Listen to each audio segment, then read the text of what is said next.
Inspire, educate, and equip. That's what T-Rex Arms is about. But in order for people to fulfill their responsibilities, not only do they need the tools, but they need the freedom to be able to do so. I think they were picking up on some of what we were communicating about what we believed about the Second Amendment and freedom and liberty and responsibility. Continuous improvement is an ideal that we are striving towards. I hope you guys are ready for a hard video, because I'm not. I resigned from my position at T-Rex Arms on May 28th, 2025, a little over a week ago. One of our core principles as a company is truth. There were two things that I pointed out in my statement: that I had to resign over values and taking care of my family. For years, there has been a lack of alignment, both personally and professionally, between Lucas and the other three owners. My wife's integrity has been called into question. My integrity has been called into question. And a value at T-Rex Arms, and a value of me that I've been very staunch on for many years, is truth and transparency. That is not a value we can just say, but we have to live it out. We have to actually stand up for the truth, say the truth. Up until this point, David was my role model growing up. I had zero reason to mistrust my family. I signed the agreement and ultimately lost majority ownership of the company. And then recently there was an incident that was the tipping point. A T-Rex team member sent inappropriate images to someone close to Lucas. In March, my wife was sent 3 unsolicited pornographic images by an employee. This employee is also the son of an executive. Sadly, our initial response fell short of the principles that we profess. And Lucas leaving is also incredibly sad. He's not just my brother, but he's the founder of the company. T-Rex Arms is more than any one person. Our principles and direction do not belong to any single individual. They belong to God alone. If my integrity or my wife's integrity is challenged further by the T-Rex Arms owners, executives, or staff, I will do whatever is necessary to speak the truth and protect my family. And with that said, I want to move on from all this. The past is the past. I want to move on because the future is exciting. I've already got things I want to do. I've already got things lined up. I've already got products, brands, the reasons, the values for these two companies that I'm starting so that you guys can be inspired, educated, and follow along. With all that said, I appreciate you all very much and your support, and I look forward to seeing you all soon. Good evening, ladies and gentlemen. Hope you're having a wonderful night tonight. It is a Sunday night, so I hope you all went to church this morning or mass.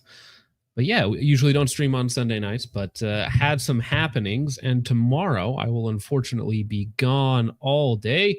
I have about 6 hours of driving tomorrow to some classifiers down in Omaha.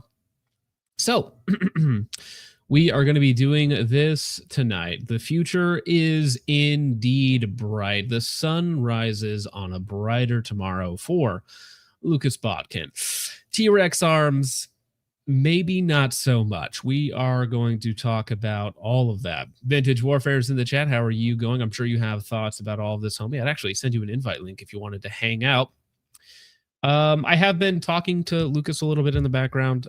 He might pop in for a minute or two tonight, but that is just very, very low-key, very possible. Last minute, I asked if he wanted to pop on tonight, but that's very low possibility of that happening, to be upfront. But there is still a lot to discuss.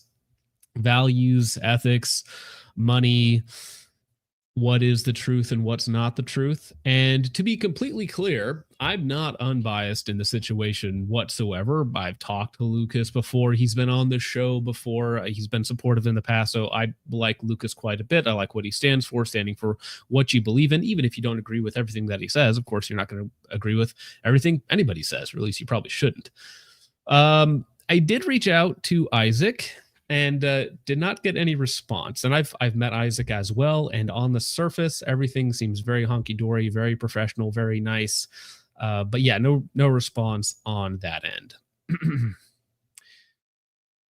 All right. Yeah, so Just Mike Duh says T-Rex Arms main channel is suffering from massive dislike ratios. Well, the comments on it are absolutely brutal. They did attempt to put up a video as if nothing had happened, and didn't go all that well, I'd say. Now, this is going to be a solo stream for the most part. There might be a couple more people hopping on at some point, but for now, it's just going to be us.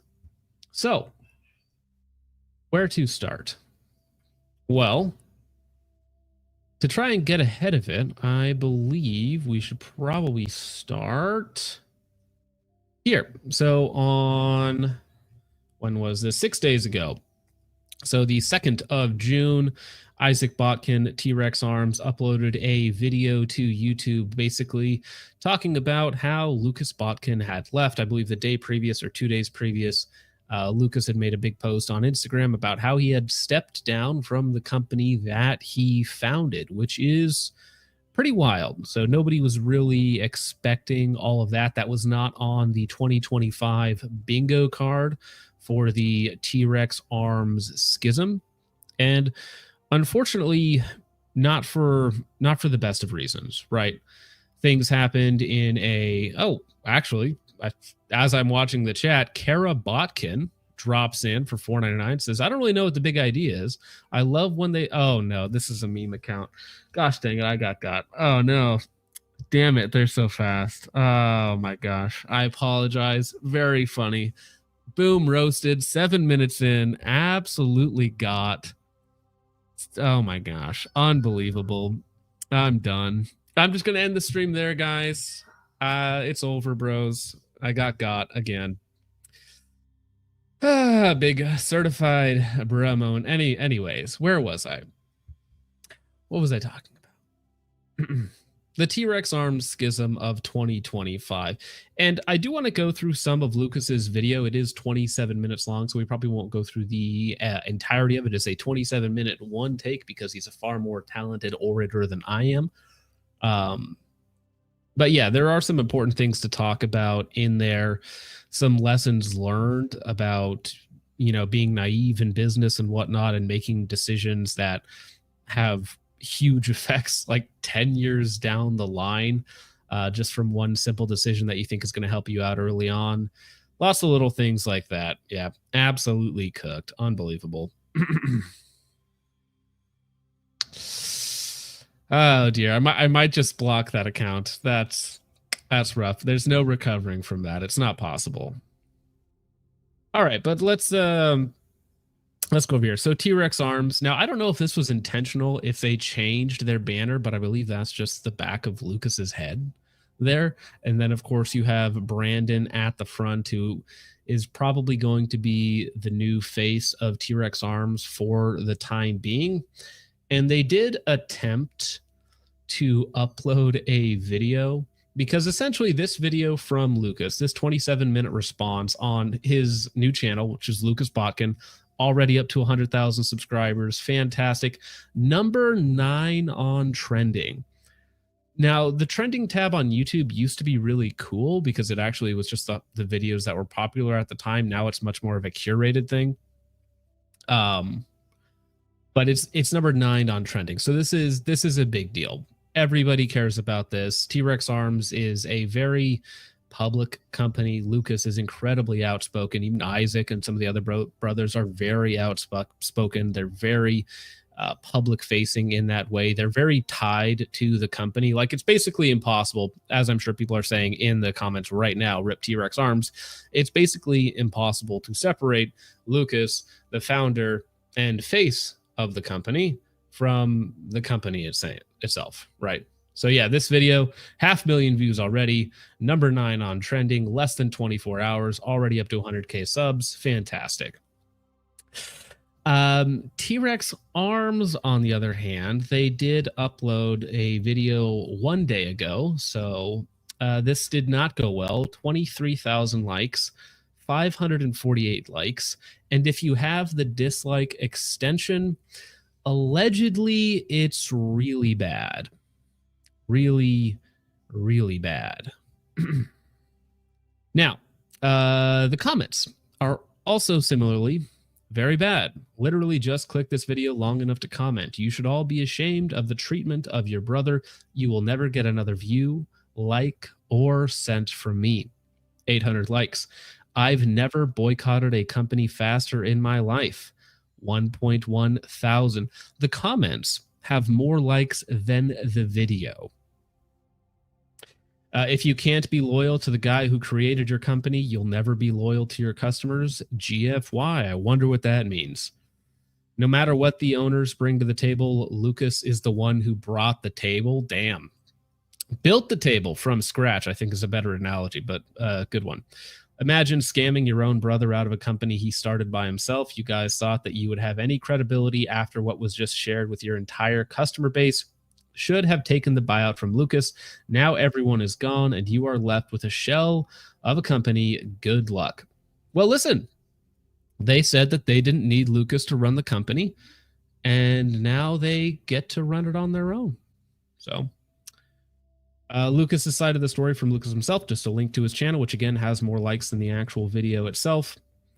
Not having Lucas is where the video production side of T-Rex is where it dies off. Love him or hate him, he is T-Rex Arms. No more Lucas, no longer interested in T-Rex, unsubbed, here for the comments. I went straight to the comments and was not disappointed.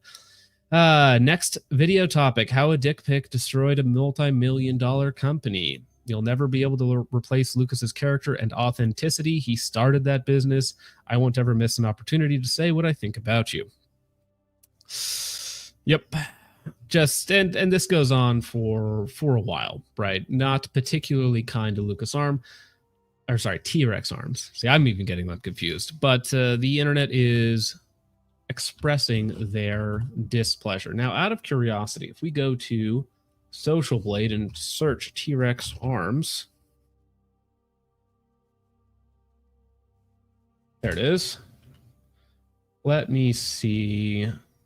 Well, as of the last 2 days, they've dropped 10,000 subscribers each day. That is 10,000 people clicking the unsubscribed button yesterday and today. Now, 10,000 people a day. Oh, actually, that's more. They've lost more subscribers than they have views on that video. Rough. Big oof, yeah. If we share this tab here, they've already lost 20,000 views. Or, sorry, you guys can't see it. 20,000 subs in just the last 2 days. So, big yikes. Good luck going forward. We'll see how that does. And I mean, just if we go back to their channel for a second here. On this one. 23,000 views for a channel with 1.7 million subs is not great. The health of the channel wasn't fantastic just because YouTube doing its YouTube shenanigans, but 1.7 million subscribers, 23,000 views, not great. Those are my numbers. Those are a little bit better than my numbers, but with 14, 20, 25 times the subscriber count. And I see people are putting a series of letters in the chat already. Now, where should we start? All right. Not sure if I want to get into this stuff as much. So there are some conflicting stories, so I suppose it's worth updating. So Brandon, again, is kind of the face of the company going forward because he was already doing about half the videos on yeah, Vintage says my stupid ass channel has better numbers than T-Rex. It does now, for sure. Yeah, it's got to be way better. Now, Brandon, again, he was already in about half of the videos on the main channel, plus the Armory channel. He's in a lot of the videos, done a lot of the production going forward. He was also doing, I think he was the guy who set up the T-Rex Arms tactical games and the stuff that they were doing with that. He's into competing, and I don't have any problems with Brandon. Never met Brandon. I haven't really heard anything specifically behind the scenes about him either, but he is one of the guys who stayed with the company post Lucas split. Brantley Merriam. He said, adios. I'm going to, head out. Lucas is gone. I'm gone. So Brandon says, as of now, I'm not able to share as much information in my statement as I would like. I think sharing it now would only cause more confusion, questions, and speculations. I really need to be able to share certain details in order for my decision to be fully understood. I will say that the speculations are far worse than what happened. So what he's saying here is he's downplaying what Lucas has said, because Lucas has said somebody at the company, a employee of the company, a son of an executive at the company, which I'm not sure if that's Lucas's nephew, because is he saying an executive or one of the owners? Because the owners are all either his brothers or half brother. So if it's one of their sons, that's a nephew sending your wife explicit images. That's wild and disgusting and should be dealt with swiftly. But as we'll get into in Lucas's video, he apparently stayed at the company for another 3 months. So imagine having to work with the guy who sent your wife explicit images as a co-owner of the company. Like, what is going on? I don't get it. Now, Brandon might have a legit reason in staying because maybe from his perspective, it's just not that big of a deal. But again, we don't know the actual details of it all, right? And maybe he thinks that there's loyalty to the brothers, the other owners, to the other employees there, and he wants to try and take care of them by sticking around. Maybe he just really loves his job, you know? Because I mean, if you think about it, getting a reasonably well-paying job where you get to shoot, film, and talk all day, kind of hard to come by. So maybe you don't want to jeopardize your own personal income. You still believe in the message. You still believe in the other employees that are there. So you want to stick it out for even moral reasons, right? I'm totally fine with that being an explanation. So he says, when the details get out, it'll be underwhelming to say the least. Again, very underplaying whatever happened. And the explicit images are only a level of the disrespect. We'll get into the other elements, which are actually more serious from a business perspective, right? I do apologize and thank you all that trust and support my decision. I'm greatly appreciative for all of the prayers. Until more information can be shared, I will resume sharing my normal content. And we already saw how that turned out. Now, this was just sent to me. Apparently, his wife downplays or just flat out denies the explicit images in entirety. So he says, well, actually, let's just skip the beginning part. Doesn't really matter. The facts, only Brandon has very consistently and openly shared his beliefs and faith with friends and followers. The only time I've heard the other individual share his faith in the last several years was to tell you very misleading statements and then offer you to take part in his new brand, which is referencing Lucas. So basically saying Brandon's not a shill, Lucas is a shill. Brandon took a huge risk for the benefit of the remaining people in the company, some of whom it's all they have. He is absorbing an immense amount of hate for the benefit of others, not himself. Now that element there, I actually very much agree with. That Brandon is getting a lot of the hate for sticking around when if we take the best faith interpretation of his actions, he's sticking around to protect the other people at the company, and he probably loves his job, right? The other individual made a statement about how all he will miss is the people when, by spouting off misleading information, he knew he would be tarnishing the company and destroying the livelihoods of those same people who helped build it. Well, I'm not sure what the counter to this would be, right? If you were going to say, well, by saying what actually happened, you ruined the company. But it's the truth, and it was his company. The other people said that they could make it happen. And yeah, try it on your own.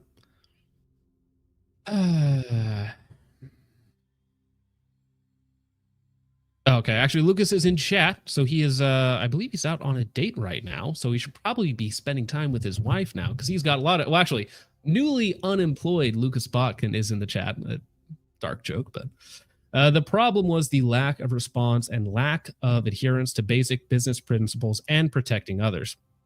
That's always been the question, even since Isaac put out that video saying that he phrased it as, I believe, explicit images or inappropriate images were sent to someone close to Lucas. So not even saying that it was just like somebody sent pornographic images to his wife who worked at the company. Just on its face, at any serious company, that person just gets fired. And then the fact that one of the questions, I don't know if you wanted to answer this, but the fact that you had to work with that guy for another 3 months, like that is greatly upsetting. Yikes. So the other individual made a statement about how all he will miss is the people when, by spouting off misleading information, he knew that it would be tarnishing the company. Well, the company did it, right? Me exposing a company's bad actions is not, you can blame me, I guess, but the company did those things. I'm just bringing it to light, right? Destroying the livelihoods of those same people who helped him build it. I taught sexual assault response and prevention classes during my time in the military, and while I may have been a legal expert, I can very confidently say that the individual no longer employed at T-Rex didn't commit any offenses close to the definition of harassment. I mean, harassment is different than just sending. You shouldn't. I mean, I don't know if you want to say, well, if sending explicit images one time isn't harassment. Well, I don't want to get into that distinction. Like, that's somebody else's argument. The fact that somebody sent explicit images to the boss of the company just means you get fired. Right?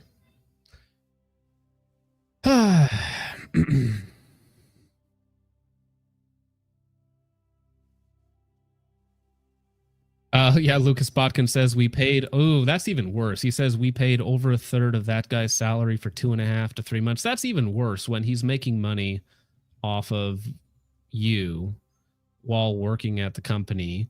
And according to your story, you brought this to the other owners and it was essentially disregarded. And Isaac admits to this, saying that the response was not appropriate. Big yikes. Yeah.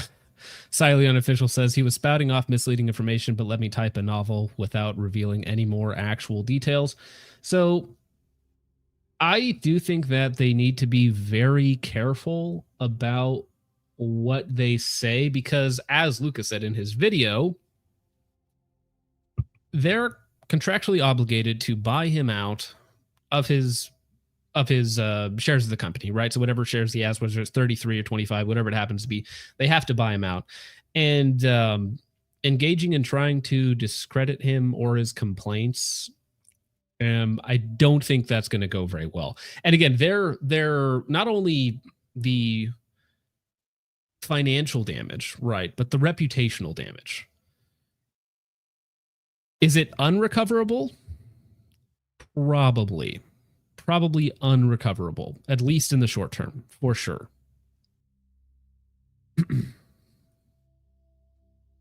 All right.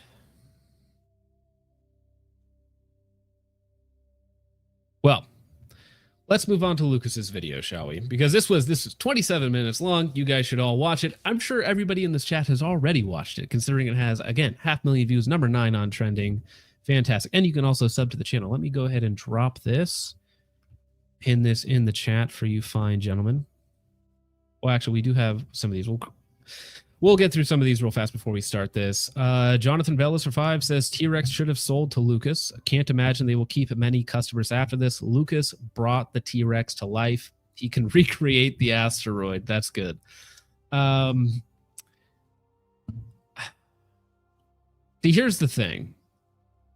You couldn't build the company without Lucas, but you think you can run the company the same without him, which, let's say from a just purely business standpoint, they can run it without Lucas. Like, Lucas doesn't have to physically be there for them to run the same way. That might be true, but kicking him out and screwing him over, now nobody wants to support you anymore, so good luck with that, right? And it's different now that all of this is actually public. And especially like the way that it's framed essentially is that since the early days of the company, Lucas gets screwed out of the majority ownership in his own company basically from the beginning. Noob Actual for 49 says, I just want to say that me and my fiance are praying for you and your family. Can't wait for the future for you. Thumbs up. Yeah, absolutely. The support that Lucas has got and the audience that T-Rex had is simply going to follow Lucas wherever he goes. So whether that's going to be still in the gun industry, somewhere else, whatever it might be, they're going to follow Lucas, right? And especially since all of this stuff comes out and makes T-Rex look very much so in the wrong. Stephen Shred says, reason why Brandon is staying is coming soon. Well, I think his wife says it. Basically just he's staying because he loves his job and wants to help the other people that are still staying. And I don't know how much talent they're going to lose. That's another thing I didn't mention, is that not only did they suffer financial loss, people aren't going to buy from anymore, reputation loss. People don't like them anymore, but they're also going to suffer talent loss because people are going to be like, I don't really want to work for the name T-Rex Arms because the name doesn't mean anything, right? The name is nothing. I mean, obviously it means a lot to the people who created it, who dedicated 10 plus years of their life to it, but the person is what's actually important, right? And we've seen that with lots of companies in the industry where the name is just a former shell of what it was. Noveski comes to mind, right? The actual John Noveski dies. His wife takes it over and turns it into a skater hooter brand. And yeah, people don't respect it the same way. B for 499 says Isaac should sell, combine arms with Lucas and buy it back cheap. Well, the problem is Isaac is not on the same side in this debate. And as Isaac said in his video, that there's been a divide on the leadership team in terms of direction and attitude, how they want to take the company forward. So I don't think that's going to happen at this point. And again, it's another element to this that's difficult and makes it another level of sad is that you have three brothers, Isaac, David, and Lucas, and then David Noor, who's a half brother married to one of the Botkin sisters. So this is about as messy as it gets for a family. And it's very sad.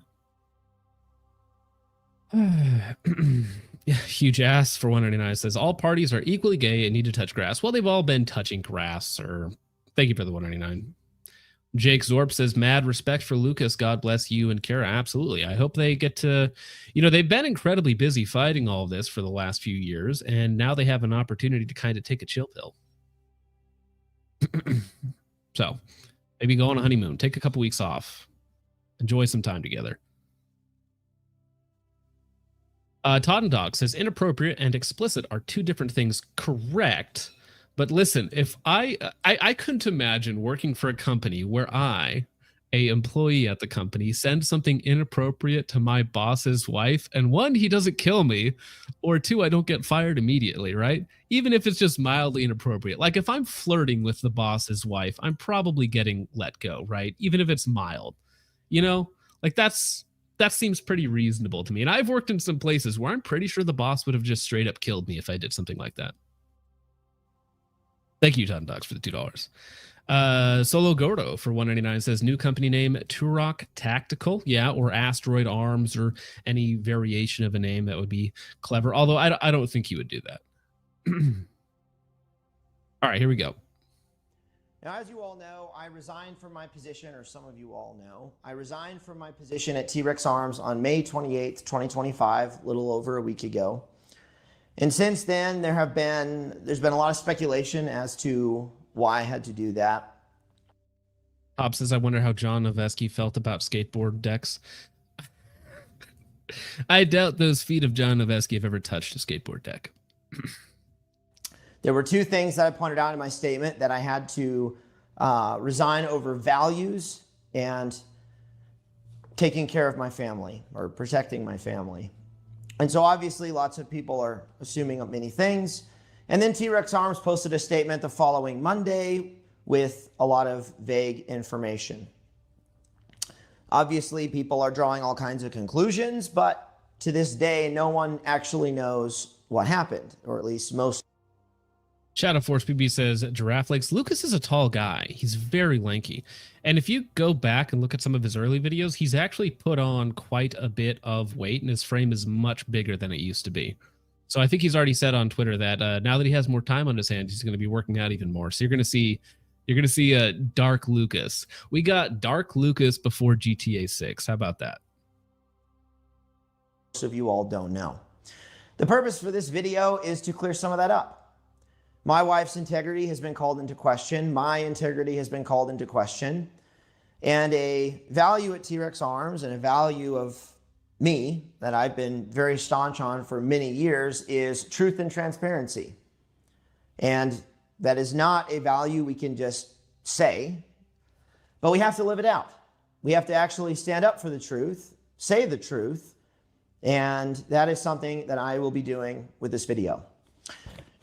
Regardless what your thoughts are, leaving the company that you started because you feel disrespected, unheard, and that they disrespected your wife I know that they're going to have to buy him out in that, but you're still saying goodbye to a huge chunk of your income, right?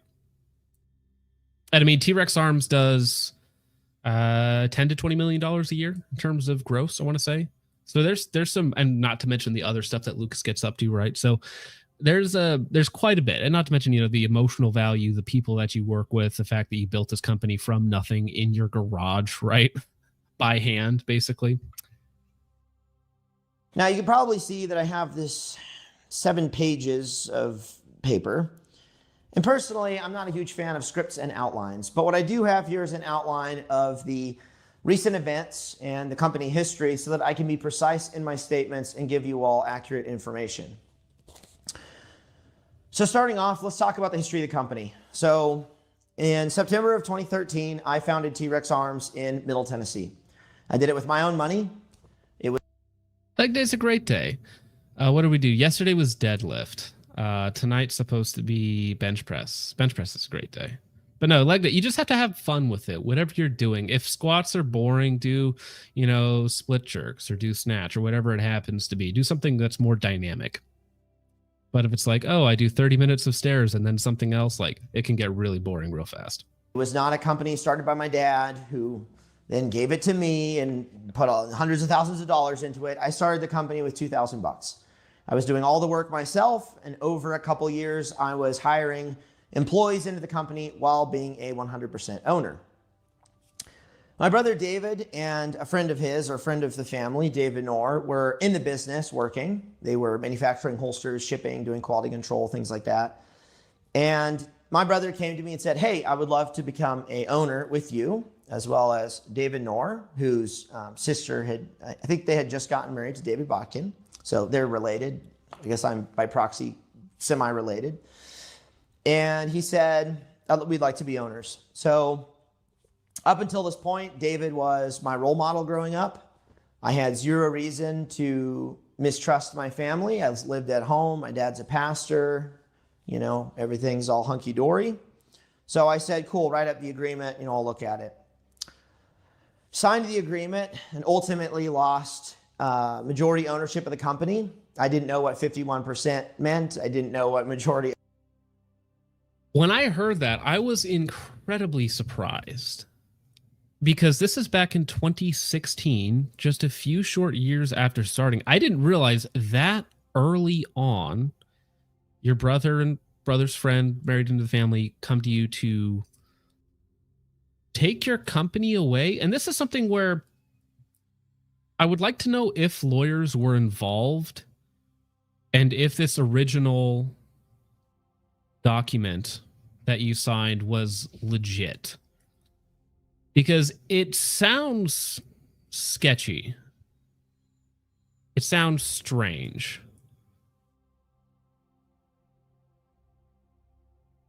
Just a couple years after you bring in your brother or friend, they're working, they're doing stuff for you, and then they're like, okay, we want to become part owners without putting in equity in the company, but I guess just more time. Like I would like to know what was in that deal that even on paper would make it worth selling away majority ownership of the company to where you were 30%, 40%. Because even if you had 49% of the company, it wouldn't matter because the two of them could just outvote you on something, right? Which is why the one time that I went into business with a friend, I had 51% ownership of the company.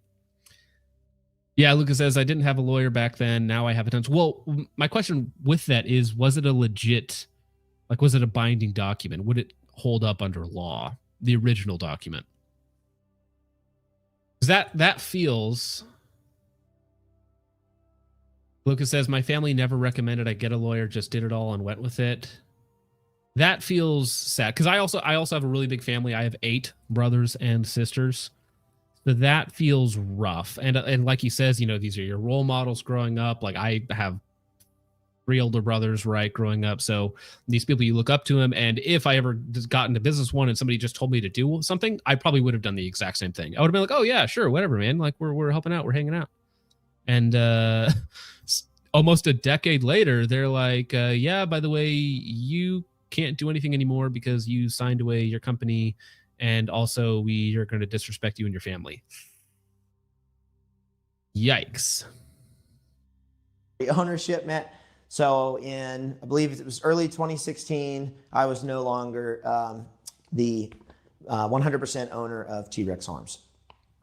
A little bit later, David came to me again and said, well, Vintage Warfare says, man, couldn't imagine betraying my own blood. I would like to hear their explanation as well. And again, I am open to listening to it. Just on the surface, that seems scummy.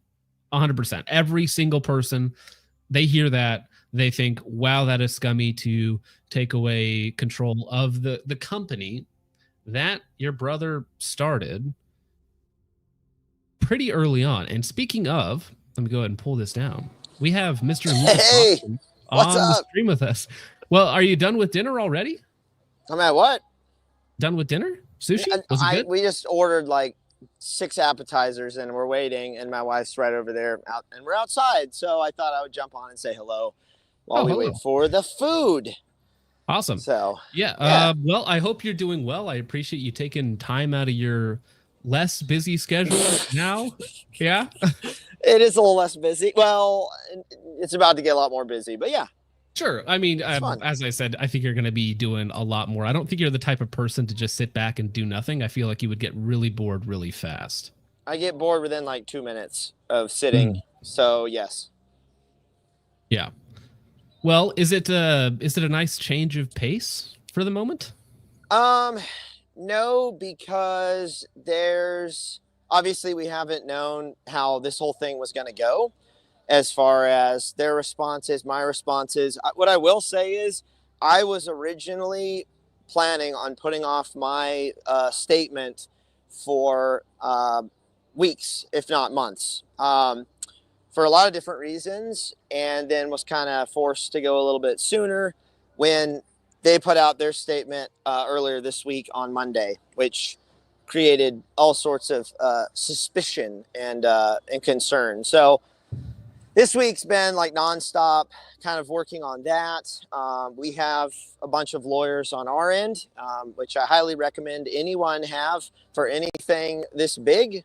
I've definitely learned my lesson not having lawyers, and now I have lawyers for everything. So next week, I should be able to start working on the other companies, which is going to be nice. We did a little bit this week. We looked at some buildings because we have to get a new facility. And so, yeah, but there's 3 or 4 different companies being worked on at once, which is quite a lot because I thought, why do only one when we can do many? So, yeah, all at once. Well, so, yeah. With that being said, something you mentioned in the video is while this has been a huge part of your life for the last 13 years at this point, right? Now you have the opportunity to do whatever your heart desires almost, right? And this is set. I'm sure that this is painful as well. This has not been a fun experience for you, but you've grown through this and now you have all these skills, abilities, and the audience is backing you as well. I'm sure. Has the support been what you expected? So I did not anticipate. My brain has been so wrapped up in wargaming potential scenarios from a legal standpoint and just also for starting the businesses that I gave no forecasting to just how many people would be messaging me. I mean, what we're going to do as soon as food arrives is actually sit down and respond to people because I've got literally thousands. I can't do them all, but I've got at least 80 texts on my phone through iMessage from people going all the way back about 15 years. Paul Buffoni texted me just like 30 minutes ago as I was driving in. Lots of people I need to respond to. But no, I didn't forecast any of this. I was just so focused on the other stuff. And now it's cool to see. We just hit 100,000 subs on my new YouTube. Yeah, insane. 23 cool. hours, 100,000 subs is pretty good. So now what I will say, and this might disappoint some of you guys in here, is I am still trying to figure out the shooting part of what I do. I've obviously done a lot of shooting content. I mean, I've done literally thousands of videos, and part of me wants a break from that. But that is a big part of who I am, and it's something I'm not done, doing some of that because there's some things that are not being done. But it is becoming, it was becoming a bit of a chore at T-Rex, filming every week, like on the same range, doing the same like 20 drills over and over. It gets old when you shoot that much. I've shot over 500,000 rounds, and like, yeah, it's cool, but it does get pretty old. So I'm currently working through some different types of content that we'll be doing, but it probably won't be the same style or tempo that some of you guys are accustomed to. So I will say that. Well, you are going to be focusing more on like the brand building side of things, which I think will be exciting, right? Yeah.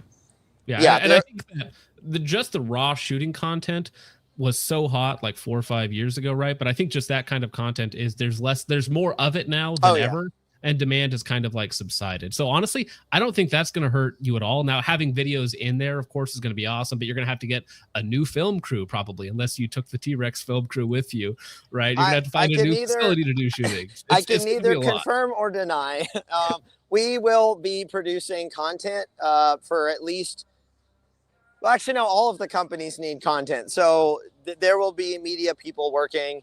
I'm still figuring out what my schedule will be. But one of the goals for the facility that we are sort of planning out, and we've looked at a lot of different places, is taking things up a notch at the facility. I'm going for a Tony Stark kind of a vibe inside the building.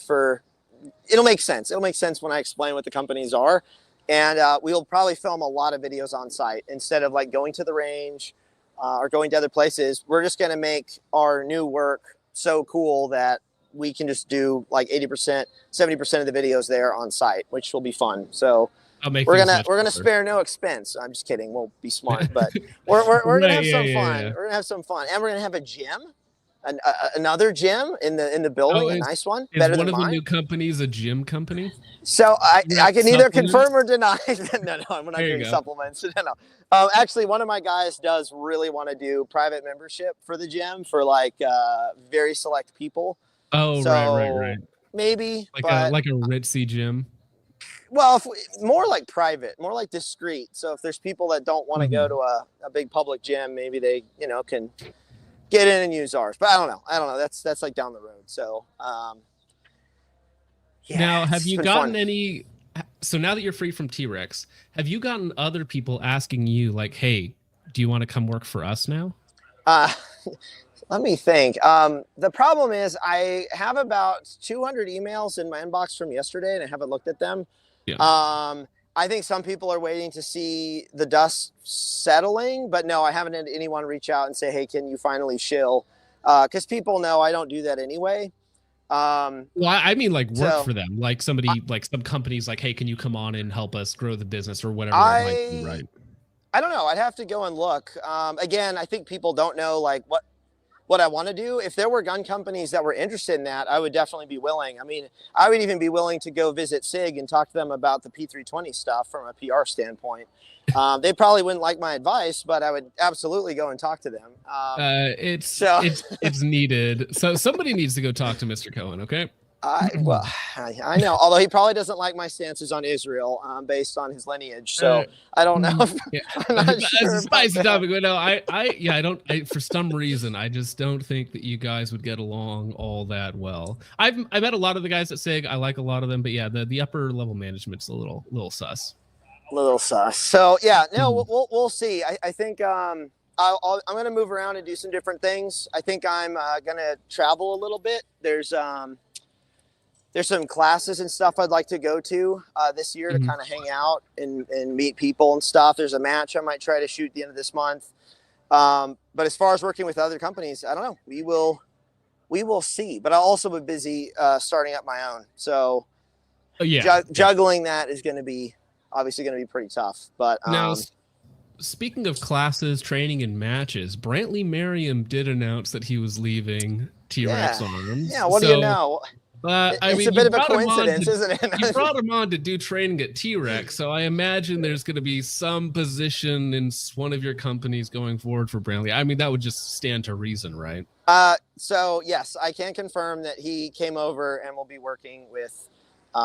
I'm going to say us. I actually don't like saying working for me because we're not that I'm against that verbiage, but we are a small team and we're probably going to keep it pretty small.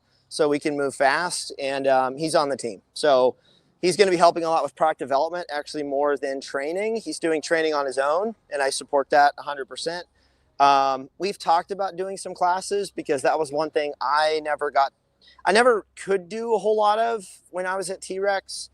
And so we've kind of talked about doing some between now and when the companies like pick up steam, probably early next year. But I don't know if I'm going to do that.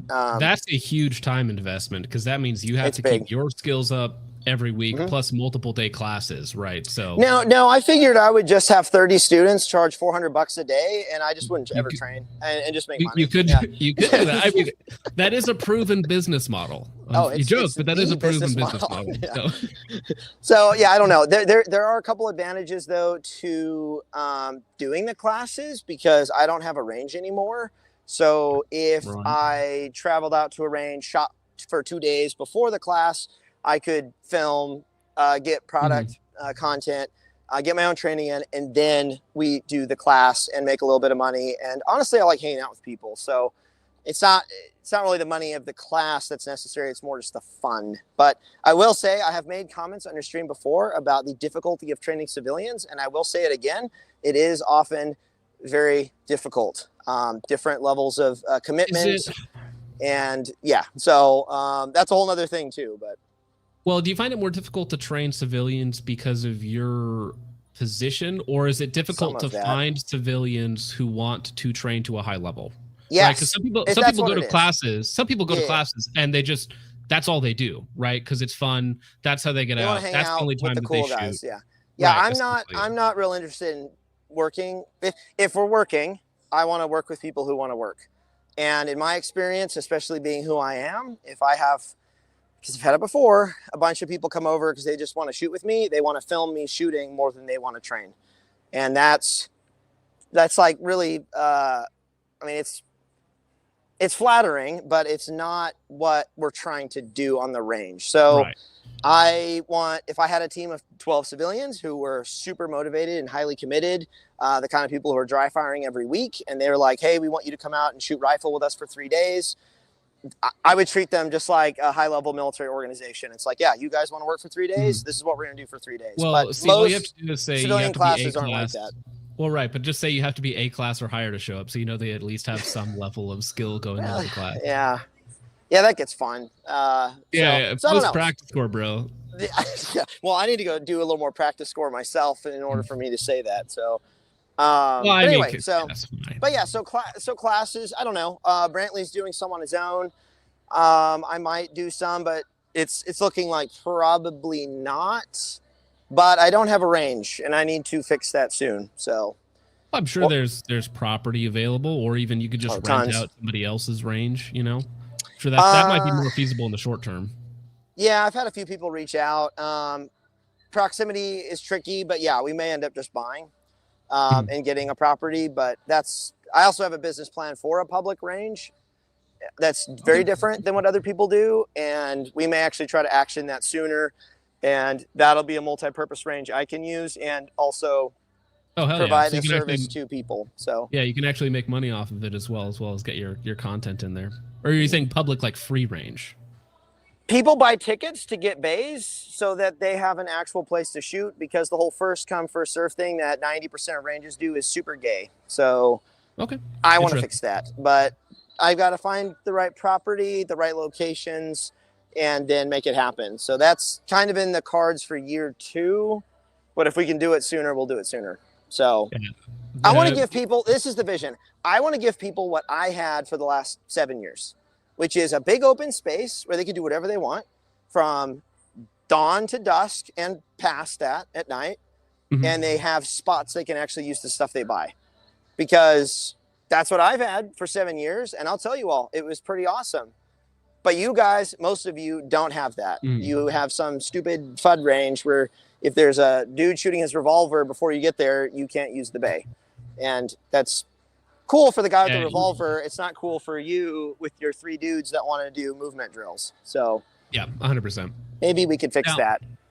Going forward, do you think that you're still going to be, because obviously, as people are saying in the comments, as people are saying in your video, in T-Rex Arms videos now, You were the face of the company. You were the company.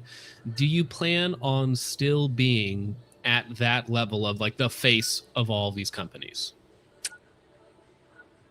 No, but it will be obvious that they are my companies. But the front and center approach for at least the clothing company will probably not have me anywhere on it. But people will know it's my company and what's going on behind the scenes if they follow my channel. The other company, I don't know. We'll find out. I'll let you guys know. But See probably, how it goes. but probably not as much. I think it's going to be like there's the Lucas Botkin brand here, and then there's all these companies above it. And so if people know where to find me, they know what I'm doing in all these. But if you go to each of these companies on their own independently, you don't see my face everywhere. You don't know it's Lucas Botkin. But if you know me, you know I'm involved in all of them and steering them and designing product for all of them and whatnot. But it won't be my face plastered all over every site. That causes problems, and I've done it before. I don't need to do it again. So that's kind of the idea right now. So. Nice.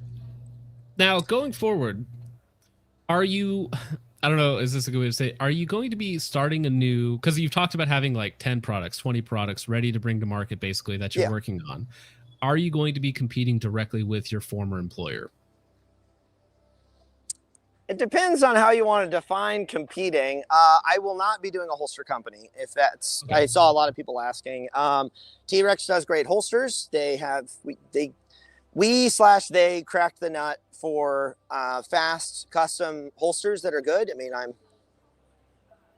am wearing one right now. I'll take your, don't pull it out on stream though. Yeah, yeah. There's multiple reasons not to pull it out. Yeah.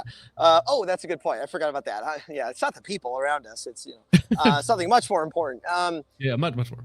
Some of the product will be, but it's also no. So, but yeah. Well, so this was another company I had. So when you brought T-Rex to market, there was a gap in the marketplace, both physically in terms of like the product that you were bringing to market, but also the mentality, I suppose, because it was very cutting edge for the time, if that makes sense. Like, sure, prepared civilian, very serious focus, not just like range LARPing or skit focused content or stuff like that. So now, progressing forward a decade after that, where do you see that gap in the market that you're going to be filling? I will get into that in the next video. Okay, I'm also still figuring out how to explain it, but I do have something already picked out that I think is going to be very compelling to people. I think some people will find it, it is different than T-Rex. It is different than some of the direction. But I believe it will lead to a better experience for civilians, and it will lead to better equipment for civilians. So I will explain that in the next video I do, whether it's this week or the next week. I hope it's this week, provided, I don't have to do something different. But where I will actually explain what the vision and direction for the tactical, we call it that, company, that is going to be happening alongside the clothing company and some of the other stuff as well. So yes, I will explain that then. So going forward, just on your Lucas Botkin channel, for all of the different companies, are you going to be having all of the, I guess, the build vlogs, if you will, on the Lucas Botkin channel, or are you going to be starting individual channels? Well, I imagine eventually you'll start an individual channel. Yeah, odds are we're still building the marketing plan for a couple of them because they each have their own nuance. But yeah, the Lucas Botkin channel will be the behind the scenes of everything going on and some of my opinions about other things that are going on, possibly some shooting videos too. But the tactical company will get its own channel. The clothing company will get something. And then some of the other companies will, like the range company may not have a channel because it doesn't need one. It just needs like a really good UI website where people can, use the service easily. So yeah, the best way to follow what is happening will be my channel, my social media. And then from there, other channels will populate. They will probably just be smaller and be more focused on those specific businesses and products and services. Now, people are also asking about a sushi review. Well, let's find out what we have. And I do actually, I'm really hungry because I haven't had food. Today. Yeah. Well, hey, Go So we're gonna spend find some out. time No, we're with gonna your wife and have we're a gonna great find out. time. We're I gonna. mean, I don't want to keep you longer than you want to, sir. How do I flip the? Can I flip the camera? I think there's a button for it. So duck, Oh, here, let me see. There we go. tuna, salmon. These are my favorite. These are amazing. Okay. You already ate duck. Real wasabi, not the fake stuff. and Coke. Oh, there you go. And that's what we got going on. And then we're gonna order more things. So Oh, this is just kind of funny. Gray Cat asked for discreet gray man tactical jeans. I can either confirm or deny. Your own skinny jean brand. I can either confirm or deny. Oh, that's funny. Now, I guess a harder topic. I don't know if you want to get into this, but no, if you need to get Well, out I'm gonna go. But yeah, we'll circle back to some things, and we're probably gonna listen in a little bit longer because that's what we do. And thanks for having me on. And again, to everyone watching this, thank you for your support, and thank you, you as well, Focus Trip, for what you're doing. I appreciate it. Appreciate you, sir. And Kara, have a great night. Enjoy the sushi. Sorry, I had to take your husband for a few minutes. I don't think an apology is necessary. No. She says no. No apology necessary. She's been watching the whole time. So Okay, good. that's what we do. All right. Well, you two have a wonderful night. Appreciate it, sir. Awesome. Thank you very much. Talk to you guys later. Bye. Well, that was extremely nice. Lucas popping in on his date, taking time out of his busy day or busy night, I should say, to hang out with all of us degenerates on YouTube. Thank you to everybody in the chat. I know that you guys really enjoyed that as well. 1,200 of you in here watching Lucas Botkin and his lovely wife eat some sushi. Yeah, absolutely. Very nice, gentlemen. All right, let me see, because I actually know that I had a couple other people that wanted to hop in here, but I didn't want to just have Lucas bombarded by like 12 people at the same time. Let me see. Send a couple more invites out, and we will continue on. Bring the African King on. Only if Vintage wants to come on. I can send him a link. And then one more link that I need to send out. T-Rex is cooked. Yeah, I mean, obviously there's still legal stuff going on, so I don't want to pry too heavily specifically into what's going on there, but if you go to their YouTube channel, you look at the response on their video compared to what you see on Lucas Botkin's channel, like the difference is immense and immediate.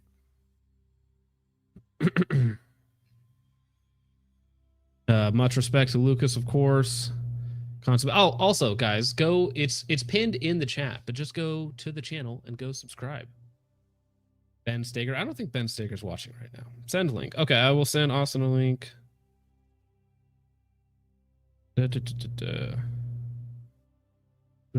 Stream. Oh, I know the Kara Botkin account. That got me earlier on. I haven't even looked at all the super chats they've sent because they're a little spicy. Said, hey, I'd like to bring Isaac on. And just for a little context, I'm the second youngest. David is 10 years older. Isaac is 12 years older. So there's 7 of us siblings. There's some in the middle, and then there's them at the top. And I asked him a couple questions about that. I was a little unsure, but ultimately I signed the shareholder amendment that David brought to me, and he structured it so that I gave up the lion's share of the equity at that time to bring Isaac in. So at this point, I'm still not in control of the company. I have 3 other business partners. No additional capital was being brought in by them. We were just growing the company with orders that are coming in. So again, it seems all of this, it's a family business. Well, I don't want to say it's entirely family business, but obviously you got family at the top, Lucas, David, and now Isaac. And then again, Lucas already lost controlling interest in the company with the first sign on. And then Isaac also gets brought on. And then he loses even more interest or controlling interest in the company to now he's probably down to somewhere between 25 and 35%, I would imagine.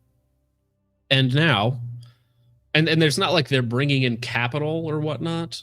to justify the cutting them in. I suppose it's just for more direct work. So, yeah, again, it's you gave your equity away for nothing. At the time, it probably sounded like a great deal because it's like, okay, we're all running the company together. We all can, you guys can actually help me build the business and whatnot. But giving away controlling interest with no like cash investment or whatnot, it seems rough now. Oh no. Well, we might get a couple more guests in here in a second. Let me paste. I wish I was faster at this, but I'm really slow. I'm a boomer when it comes to TV, or when it comes to anything. Copy paste. Very sorry about that. All right. And we were staying debt free. So all of that is happening. And in 2020 or 2019, end of 2019, I met my wife. I was driving down to Fort Benning for a competition. I drove through her. I've told the story before. I drove through her little bumble. Well, I think we're going to skip a little bit here. This is just a story of how he met his wife, but I do want to talk about. And she had some family issues of her own, and she started to recognize a few things, a few problems that I was having. So she was teaching me about all kinds of human things, what gaslighting is, what being passive aggressive is, what guilt tripping is. I didn't know what any of these things were. I wasn't taught, in my opinion, to recognize emotion, have healthy boundaries. That was just not something. Okay, sorry. I skipped too far. But one thing that was tough for me is my family was not very welcoming to her. My wife, at the time, my girlfriend had quite a bit of a backbone. She's a chemical engineer. She was down in Huntsville, and she had some family. So again, everything just as the timeline progresses, everything progressively gets worse. And we are now joined by Range Day Bro. Sorry for the delay, sir. How's your evening going? Dude, it's going pretty good. It was nice that Lucas hopped on. It was good to hear from him. Oh yeah, it was amazing. I wasn't expecting it, but yeah, he's out enjoying the food right now and actually messaging everybody else back. And we also have the Unbound Citizen. First time on the channel. How's your day going, sir? Good. How about you? Good. All right, let me finish out my thought real fast, and I will introduce you guys a little bit. So basically, as the timeline goes on, right? So Lucas loses. Gosh dang it, somebody else joins. Trent, you're going to have to change your PFP. Don't do it, bro. So as the timeline moves on, you have Lucas loses some of the equity to David and David, then to Isaac. And then on top of that, the family already starts disrespecting his girlfriend / future wife, of course. I can see it a little bit from both sides. I have a big family, so I have people that I'm like, why would you marry into this family? And then I also have times where, like, say somebody else is marrying, and I'm like, I have my own personal issues with who they choose to be with or whatnot, right? But you can see this pattern start to go downhill, especially since Lucas has already given up so much power in his own company that he started, and they already don't like his girlfriend / future wife, right? Thoughts on anything so far, gentlemen? I mean, so obviously a lot of people speculate like why they. I mean, on my channel, I feel like a lot of people have said like, what did the wife do to get involved, and like how did this transpire? Personally, me looking at his video reacting last night, it's just like, dude, they kind of already did him wrong before she ever came into the picture. So when she starts advocating for, the dude she's interested in, she's obviously going to have his interest at heart. That's going to piss him off, right? I mean, yeah, it sounds like there was just a lot of obvious things that any outsider would just notice. And Lucas, being that he was raised, it seems like he was raised in a very Christian household, and he's probably just like always been taught to just trust family, like you'd mentioned, Focus. Like, it sounds like it's easy to point the finger and say, sounds like she's the problem. All these issues started when she came in the picture. But at the end of the day, it sounds like, to me, it looks like Lucas. Yeah, I would just say that it happened. The losing controlling interest happened 2 years previously. Yeah. Right. Exactly. So which on its face, everybody's reaction to that is that just seems scummy on its face. And we also have the Black Queen of Vintage Warfare on. How's your night going tonight, sir? Oh, I'm great. I cooked chicken. The old lady's happy now. She's watching Game of Thrones, and I'm fucking chilling here after watching. I know, but Wait. She knows how it ends. Have right? you ever been? oh, dude, fisted no, she's bitching by to me an about it right African now. king? She's like, who the fuck directed this? I'm like, yeah, the same people who directed Star Wars. Do the research? Watch those next. All of it's gay. Wait. Yeah. So it's actually this, but she doesn't know how it ends. No, she's never watched it before. Oh, okay. Well, I feel her pain. Sorry about that, bro. Yeah. How was that? Interesting. Yeah. Free CRS. Just want to throw that out there. What's up, Oh, Vintage? hell yeah. Hey, what's going on, brother? Nice How to meet you, doing? bro. Yeah, Good. nice to meet you. And Trench, how's your night going with your Isaac Pia? I am Isaac. Fuck, wait, I didn't know that was actually you, bro. Yeah, Dude, it's a psyop. Also, I gotta say, Range bro, thanks for the shout out. I think it's been like 6 months, but thanks for the shout out, my dude. Yes, sir. I saw a couple of your comments on your name has been popping up in my I you know how like YouTube Studio works. It gives you like a scroll down of everybody commenting. I did notice your name there. I'm gonna have to look into your channel a little bit, brother. Don't. Please don't. Oh, don't? Oh, he's worried. Oh, shit, he's worried. No, don't go too far back. Yeah, he's done some really cringe no. shit. But no, I like your shit's really funny, man. I like it. I appreciate that. Yeah, I was telling people in the chat today. I was like, yeah, I don't know why. Like, he brought up the T-Rex numbers. I'm like, there's no way my fucking dog shit channel filmed on a fucking iPhone is doing better than the current. Yeah, they're T-Rex. cooked, dude. I mean, if we look at the T-Rex Arms main channel, so obviously the 220 is for the message, right? But it's 23, 30, 41, 49, 56, 176. So I actually think your numbers in general are better, Vintage. It's even when insane. Lucas was there. I think your numbers were- No. That's definitely not. I mean, like like there are videos that compared to it. I'm not. This isn't about me, but like it was nuts to see what's currently being brought up. Being on the lower end, they are. To be honest with you, man. After watching that Lucas vid, I remember I was in. I think it was your Discord, and I was at the bar. I was at the American Legion the other night, and I saw like that video drop, and I had like 5 people text me the links. Mhm. And I'm like, I can't hear anything, so I'm not going to listen to this right now. Like TLDR it. And then when I got home later, I was like, holy shit, like this is actually insane. With all the context, I feel so bad for Lucas, to be honest with you. Dude, imagine just walking around the office and seeing the dude that's, I mean, who knows what it was actually sent, right? I don't know what the nature, some people pointed out, like inappropriate versus. Yeah, Lucas says pornographic. That's his wording. I heard specifically. explicit. I heard pornographic, and I was like, well, okay. Most people's minds will drift to, okay, a dick pic was sent or something along those lines. I think that's what most people would assume off rip. Yeah, that's what everybody said. Yeah, Instantly. and as soon as Isaac alluded to inappropriate images, it was what else is it supposed to be, basically? Yeah. But imagine locking eyes with that dude. It could be something else, but yeah. Yeah, imagine being Lucas carrying a gun on you and locking eyes with that dude and just knowing what went down and that he thinks he's safe. Like that's fucked. That is fucked Imagine being bold enough to do that to the dude who founded the company you work for. He obviously thought he was untouchable. He obviously thought like nothing was going to happen. He was right for a while. Son of an executive, and he continued to work there for 2.5, 3 months. Right? But which executive? We don't know exactly which one. But to be clear, the person who sent the images left after Lucas. So Lucas left on May 28th. And by Lucas, you mean T-Rex. Right. Left on the 28th. Well, T-Rex left. T-Rex left the building. And then I believe that gentleman left on just after the 30th or the 1st or something like that. So that guy stayed at T-Rex Arms longer than Lucas did after he sent his wife inappropriate images, whatever they may be. And that's why we're here. Yeah, and Now, it's this is kind of the point that we're talking about. So Gabriel Baker for $9.99, I think is her, says, knew it was Kara based on the wording of Isaac's video. When you marry a woman, you become one flesh. Disrespect to her is disrespect to you.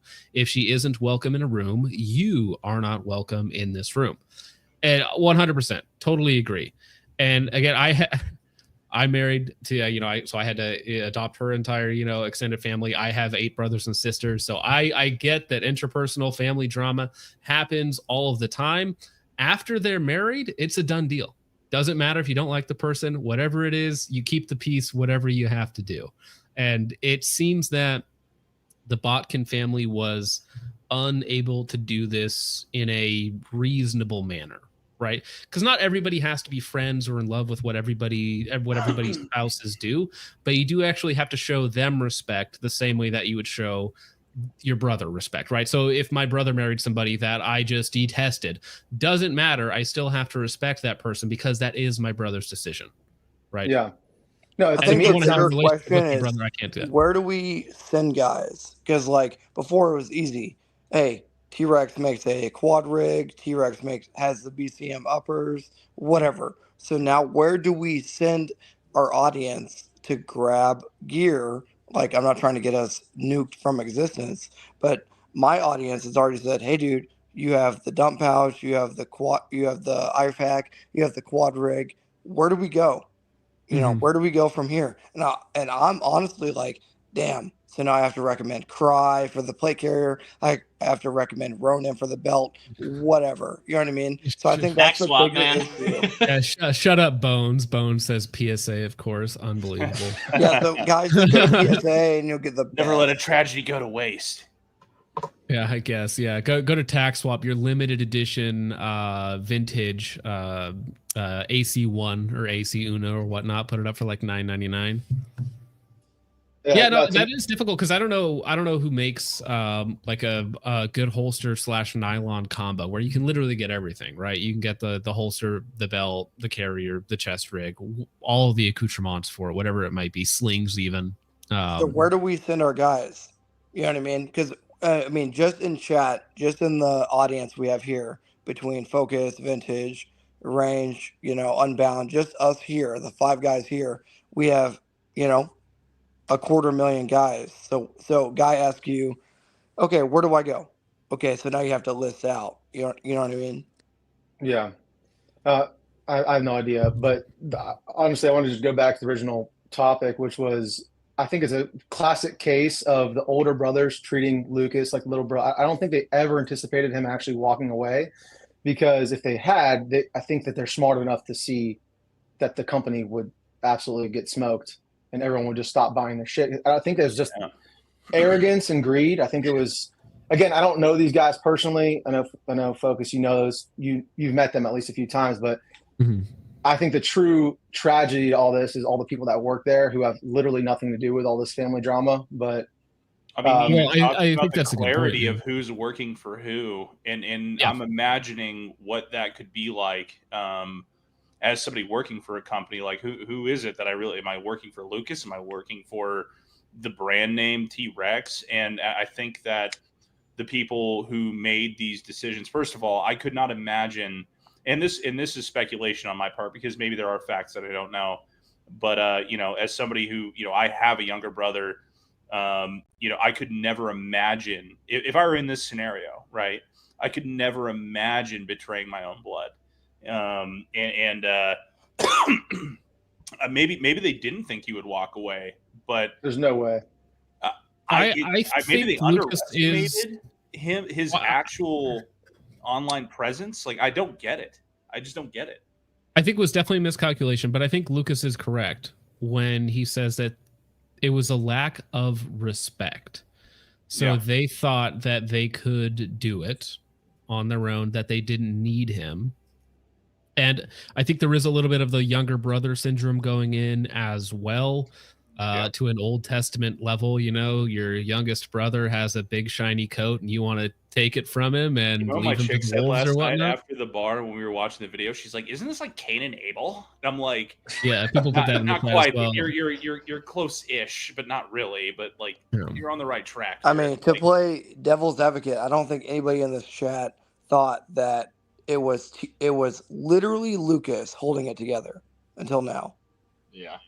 But seeing it how it has played out is like Lucas literally he is that guy. Even you Yeah. know, whether you want to meme about it, whether you want to joke about it, yeah, he's got skinny legs, most yeah, he of the doesn't hit the hate of gym, Botkin but is now he's hitting the gym. It's like he was that guy.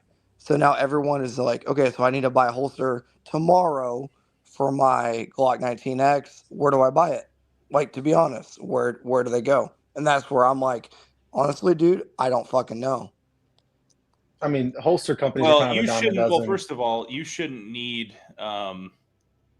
like, and this isn't a diss towards you, Trench, but you shouldn't need a parasocial guy to tell you where to get your gear from. I mean, you're It's an more of experienced guy. so it's more of a like, okay, easy button. The easy button was Safariland. The easy button was Cry Precision JPC. You know what I mean? So the easy button was, hey, go to T-Rex, scroll down. I do want to keep it more on topic to the not just the gear discussion, because we've all bought gear from other places already, and I mean I only own like 2 T-Rex Arms products, so I was already getting everything else just fine. So Yeah. I mean, I get that Lucas will come up with new companies and new stuff. He already said he's not going to do a holster. There's other people doing sidecar style holsters and whatnot. You got Tier 1 Tenacore, places like that or whatnot. QVO comes to mind. So there's places to get things still. I wouldn't worry about that. Yeah, I mean, sorry, go ahead. Again, going back to the original topic, I think the brothers completely underestimated Lucas, disrespected him. They made 2 other critical errors. They kept him as the face of the company, even though they're. I mean, I think this all goes back to they never anticipated him actually calling their bluff and leaving, and they should have sold to him when they could, because now, I mean, owning 100% of it's a dumpster fire now. Yeah. I agree, actually, because he was the face of the company through their big expansion through 2021, when they went from 30 employees to now they're at like 90. Well, they were at like 97, 98 employees. They might be a little bit down at this point. But that big expansion, it was all off of all of the marketing budget is basically the YouTube channel, which is basically Lucas, right? And then as of late, Brandon, you had some other figures come and go in that time frame. You have Brantley, who's also now gone as well to do the training arm of it. But you can't separate Lucas and T-Rex Arms. Not now, not Well, after he's but- gone. well, you could have 3 years ago potentially. He is T-Rex Arms. I mean, like you can't really separate. And this is what is this called? Focus groups. That's what like marketing classes will tell you about like this specific topic. But I think that you had people in the mix who didn't respect the actual totality of how much like social media presence really does affect the company. Like, look at Lucas, his new channel. What, 100,000 subscribers in like less than a day.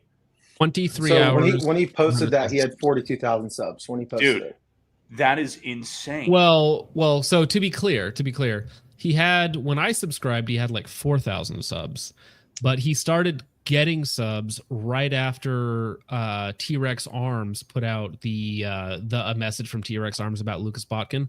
Once they posted this video, then everybody started flooding, and then now again he's up to 100K or more at this point. If I refresh this, it might have even gone up. That should just speak to how important. Yeah, he's up to he is 104,000 now, right? I mean, since I started the stream, he's gotten another 4,000 subs.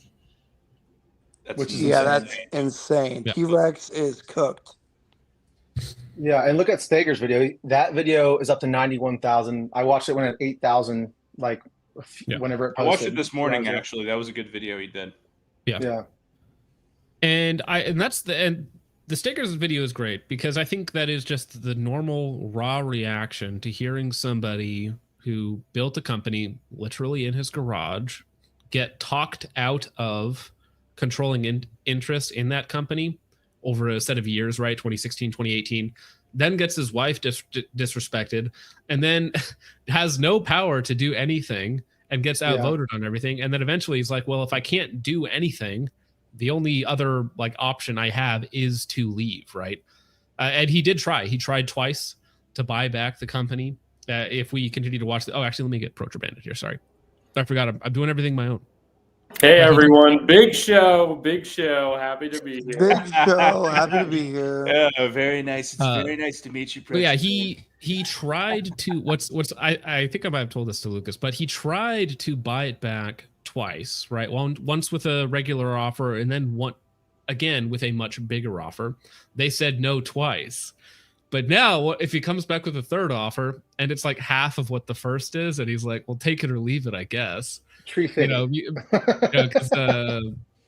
value of the company, we'll see how it goes over the next 8 to 12 months. But I would be shocked if sales didn't take a 30% hit, like a conservative number, a 30% hit. Probably and more. Keep in mind, they have. Well, that's a conservative number. Let's just say they lose 30% of their income. Right, or 30% of their just raw sales, they still have 80 employees, 90 employees they got to pay or whatnot. So in the short term, because they are a financially stable company, right? They built it up with no debt, all of that sort of stuff. So they're financially stable in that regard, but no company can survive with 100 employees without sales, right? So whether 8 months, 12 months down the line, whatever, I would not be surprised to see it downsize from where it's at currently. So if I were to try and say, how would I grow T-Rex Arms at this point? Well, you can't right now because you're hemorrhaging subs. And all of those people are very, very adamant that they're never buying from you again. When last week they were telling everybody that the reason they support T-Rex Arms is Lucas Botkin, right? And that's I'm sure you guys have seen this as well, but you'll see it on other places. Lucas is the only reason I buy from T-Rex Arms. And then there's always the counter guys who are like, well, Lucas is the only reason I don't buy from T-Rex Arms. But those people weren't going to buy anyways. That's always like just Reddit cope, basically. So like subs don't even matter. Like when I looked at the numbers after I watched like some of the stuff on this, like he's hemorrhaging engagement, and that's actually the scariest thing. It's not just subs. Like that's subs don't matter, but it's an indicator, right? So if you lose, exactly. Yeah, that's bad. If 20,000 people, if you piss them off to where they are physically going to your channel and pressing the unsubscribe, clicking yes, I do want to unsubscribe from this channel, 20,000 people doing that in 24 hours, like that's a signifier that you've pissed off your audience, right? Not good. Especially in a small community like the gun community. Like obviously, the channel got 1.7 million subs, but the gun community is not the biggest community on YouTube. It's a tiny community on YouTube. And dude, I can tell you right now, from a small community post that I posted, 6,000 people sided with Lucas overnight over T-Rex. So in that small little community window of how many people do you think viewed it? 15,000. Was it a poll? Well, what was the ratio? The ratio was 90 to 10%.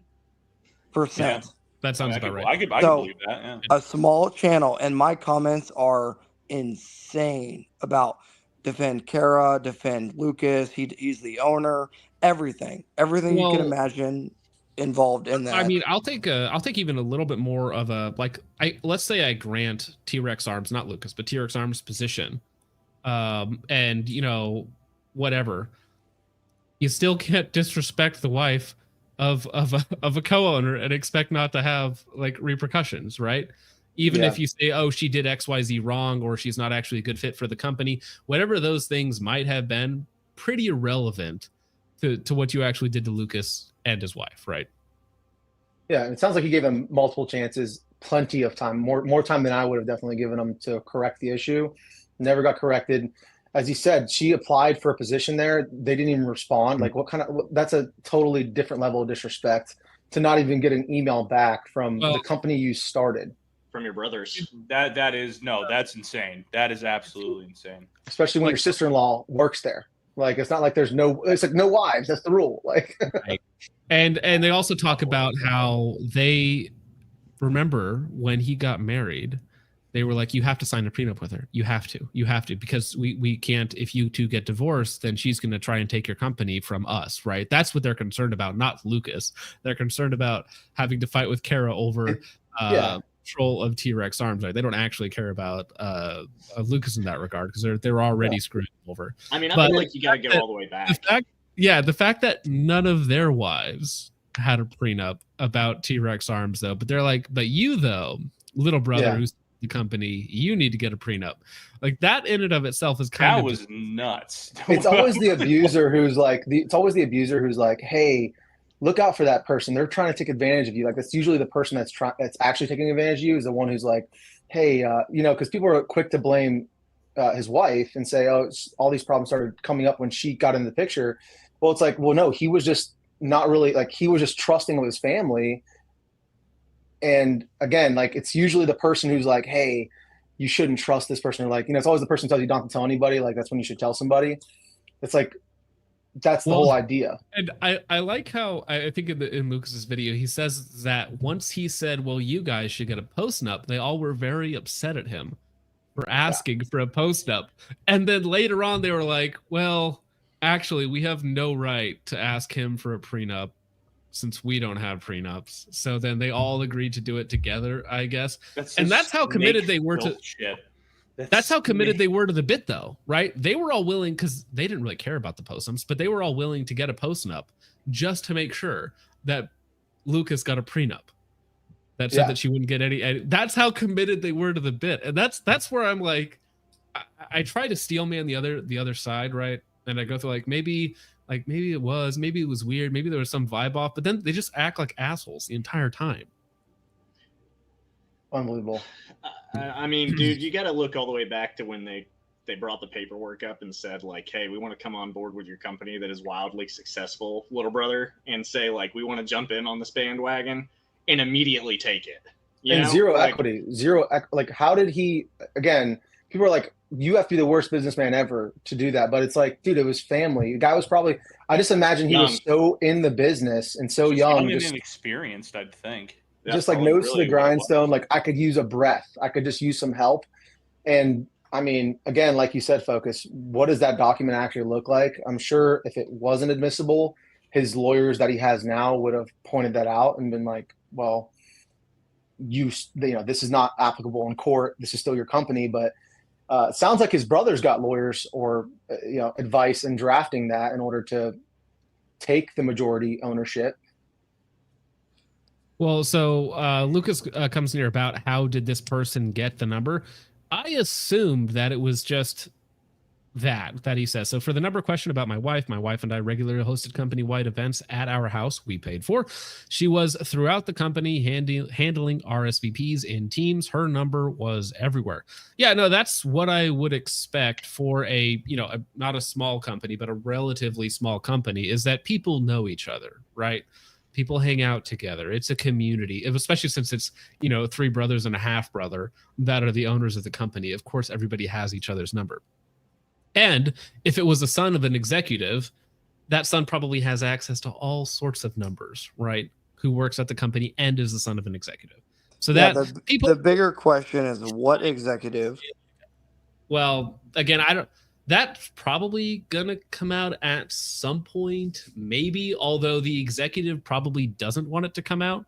So this is why I don't think, because I did message Isaac ahead of time and I was like, hey, long shot, do you have any plan on, talking about it? And would you like to come on and, give your side of the story? Basically, no response to that. But I don't think they will, because if they do, Lucas will just publish the emails, right? All of the stuff going back and forth between them. Because obviously him and his wife brought up the issues to the executive board, and the executive board, which has admitted publicly in their video, they did not have an appropriate response, which means that they did absolutely nothing for that 2.5 to 3 months. So they know that they're at fault. Yeah, and that part of his video where he's like, if my wife's integrity or my integrity continues to get called into question, I will do whatever it takes, is pretty much his warning shot, his mic drop to them to say, look, I'm willing to move on and I want to move on, but don't fuck with me anymore, essentially. I mean, could he sue them? Is my question. Damn. Could he sue Yeah, them? so Lucas says she never texted the individual previous. Boom, prawn. Wow, dude. What Based. Lucas based. Well, what a scummy thing to do, just in general. Like, even if you didn't work at the company, you just don't like Lucas, right? But to get back at Lucas, you send explicit material to his wife. What is just a disgusting thing to do. Better man than me handling it like Yeah, that. Holy this entire shit. thing is just weird. I don't know, because it's Tennessee, right? So I don't know what the sexual harassment laws are. The person did eventually get fired or quit or was forced out, right? The son who had done it. So I don't know if they could sue over that. They might be able to sue over the ownership of the company, though, because I believe in the agreement, they are forced to hand over a considerable amount of cash to Lucas to buy out his shares. They may not want to do that, and so this is why there's lawyers involved, I imagine, on both sides at this point. But there's a lot of money involved here. So I would imagine that T-Rex Arms, not Lucas, wants to keep this as low profile as possible. They just haven't done a good job of doing it. So they are going to skate quickly over thin ice, not talk about it, not mention it, pretend like it's not happening, don't respond, don't talk about it, put out a 2-minute video that literally said nothing, that created more questions than it answered, and pump out content like normal. Hope it all goes away. Hope your numbers don't crater in the meantime. It's the SIG playbook. There's no, but here's the thing though. There's no escaping it, because Lucas was the face of the company. So everybody watching, most of the people who are going to be watching now will, for that explicit reason, be tracking everything that T-Rex Arms does. It's not like a SIG where, yeah, hopefully we just let this go by long enough and people will stop worrying about it. This is different. I don't know, man. I think T-Rex Arms actually is kind of cooked. I'm gonna be honest about Gun that. companies cannot advertise besides magazines and social media. So yeah, if their channel's not doing well, the company's not going to do well. And especially, how did you find out about T-Rex Arms? It was from YouTube, right? Yeah. That's the only way people found about T-Rex I Arms. watched Lucas Botkin run around with a Scar 17. That's how I found T-Rex Arms. Guilty. Yeah. And How happy is SIG though? Right now, SIG is just like, thank God there's a falling out of T-Rex. Well, a giant SIG psyop, that's actually. Not saving SIG either, baby. Well, until the next case comes up for SIG, and then it's right back on them. So, well, I think that T-Rex Arms did it better than SIG because they didn't go out and attack the audience, or because they were very diplomatic. They said, "Oh, we had some disagreements with Lucas," but they didn't go out and say, everybody who likes Lucas is a engagement hacking grifter or, some other form of explicatives. Like, it would have been even worse, right? But their response should have probably still been nothing. They did fall into it slightly. They I was did. Gonna say, I actually disagree. Some of their comments, if you go to their last video, the very last one, they actually did get argument. Oh yeah, they did. Oh, Brandon Wombat has gone. So not just T-Rex, but employees of T-Rex. I know Brandon. Accounts. Well, Brandon and his wife have been making statements, and they are. Well, I don't want to say Brandon is, but at least his wife explicitly blames everything on Lucas and says that the messages weren't even necessarily inappropriate. Right? That's her statement. Well, I would say the now I want to go biggest check some of these. red flag from Brandon Wombat, I'm not sure his actual last name, but his, I'm a Christian thing. He keeps throwing that, my faith. It's like, dude, we're not talking about your faith. We're talking about actual factual events that have occurred, and your name is in the mix. And did they delete all of their own comments? There are no T-Rex Arms responses on here. I mean, it's probably, literally for the no. best. too. Well, there at this absolutely video. was. There absolutely was. Screw the founder. Weirdest take for brand ever. Yeah. Dish. There are literally no responses from T-Rex. If they did respond, which I'll take your guys' word for it that they did, they deleted every single one of them. Oh, here we go. Nope, just a heart. That has a heart on it. Which, because that's like the only comment that's actually about about the competition. Well, here's the thing that I just, as content goes, who is watching a tactical game, an hour and 20-minute tactical games video? You know, it's literally like nobody. Nobody watches CrossFit, and then like nobody watches gun content, and then we combine both of those low viewed sports together to exactly zero viewership. Like the only people who clicked on this are just random 1.7 million of the 1.7 million subs that they have, right? But no, I can't watching find that just to comment and talk shit. Most of these are probably just the top comments have double the likes of the video itself. That's damn good.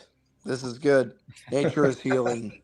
I don't know how they're. Bye. I mean, look at this. Look at even it just keeps going on forever. Bye traders. Unsubscribe. Yeah, y'all shouldn't be putting out content right now. Unsubscribed. Never buying another product from y'all. Absolutely shameful. Update your company handbook to say close to zero tolerance policy on sexual harassment. Out. My money will never go to T-Rex Arms again. Unsubscribed. Shame. Yeah, it goes on forever. This was worse than SIG, and I'm going to tell you why.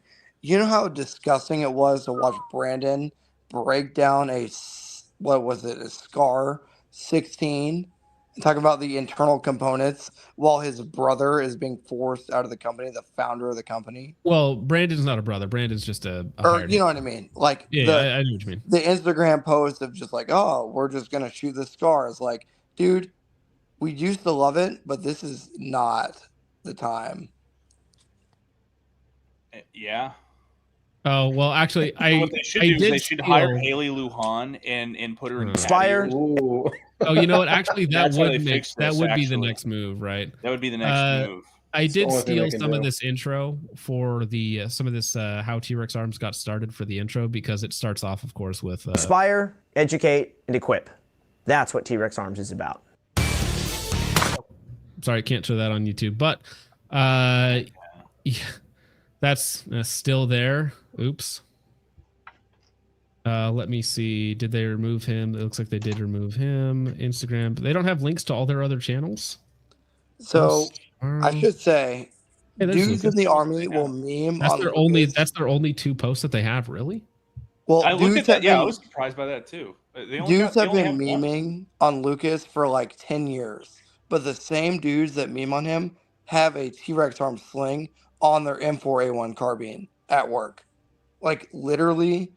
So that is the difference. Like dudes will be like, or whatever, sped forward footage or whatever, 1.25 footage. The same dude will have a T-Rex Arm sling or a T-Rex Arms dump pouch. So that is what the transition here is like. All these dudes that were haters, like active haters of Lucas, are now like, nope, these guys are pieces of shit. Fuck them. I would pay money to watch Trench talk to Lucas, like just in the stream. Why is that? Just because I think that he gets to the nitty gritty. That's all. I mean, one's got to assume he's at least keeping some of it close to his chest. Lucas DM'd me one thing, and I shared it because I was like, oh, this is base as fuck. And all he said was, it's so much worse. It is so much worse than it actually is. I want to bring up a topic that came from his video as well, when he talked about going on Tucker Carlson and having to try to save face for his family, even though knowing like how all the shit that's been going on. Like, imagine being in his position again, not only having to walk to the office, see that guy, but then going on Tucker Carlson, still being the face, trying to save this Goliath of a company that you've built from nothing, from $2,000 when you were 18, 19 years old. and talking to one of the biggest names in new media and trying to make your family look good, even though they've been constantly stabbing you in the back. That really got me too, because that's I have that clip pulled up that we can actually just take a look at. Here we go.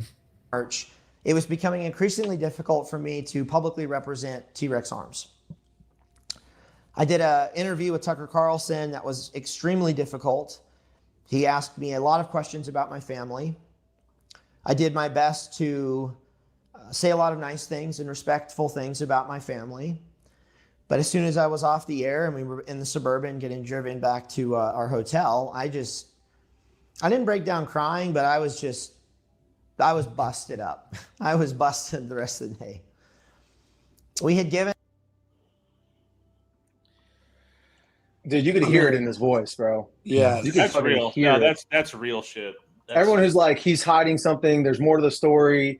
no. I got a comment on my video. It was like, there's three stories here. There's Isaac, there's T-Rex Arms side, there's Lucas's side, and there's the truth. And I'm like, yeah, but usually one side is really in the wrong, and so they're bending the truth as much as possible. And the other side is maybe telling their version of events, the way they experienced it. But I mean, if you watch that video, like, I'm a pretty good judge of character. That if you don't feel like you don't have any empathy if you can't feel the pain that he's going through in that moment. You know what I mean? Like, you can fucking feel it, dude. Especially if you've ever been screwed over. It doesn't have to be by your brothers. If you've ever been screwed over in your life, if you haven't had, which is everybody, right? Whatever the scale is, you know what that feels like, and you know what it feels like to have to act like everything's okay when your world's like crashing down around you. I got goosebumps. Like, it really is. You could feel it in that scene. You can hear it in his voice. There's things that you can't fake that you can hear in his voice with that. Because again, it is important to remember, this isn't just some random company. This is like his baby, for lack of better terms. His life.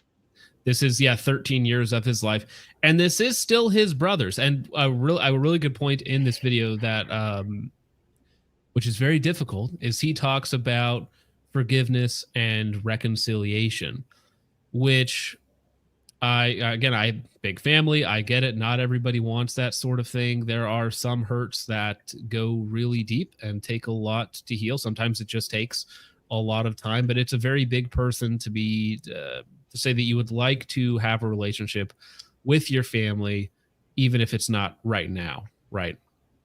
Because I don't think something like this that's been brewing for years usually takes about as long to fix as it did to break, right? So the four major points are: number one, the first buyout, where he trusted his family, lost controlling interest in the business. Number two, Isaac gets brought on, loses even more control of the business. Number three, the dislike and disrespect of his wife. And then number four, the illicit images, right? And it's the culmination of all four of those things that eventually leads to this split, right? Yeah, and I've had a lot of guys commenting, "Oh, Kara had to initiate something." And well, take that out. So let's grant that position doesn't matter. That is exactly that situation still gets resolved, right? If we steel man their position, you're like, you know what? You're right. Doesn't matter. That guy's still gone from any normal company position, right? Even if we take that position for granted, right? So I would like to hear the other side. I reached out to get clarification, but I don't think they will. I think they will try. I agree. I think that they will be very careful with what they say. The silence speaks volumes, for sure. Yes, and what I was going to say is the fact that this woman was brought into the family, he married her, he started the business, COVID took off, he sold out X% of the company, and now they don't like her, is like, dude, that is still his wife.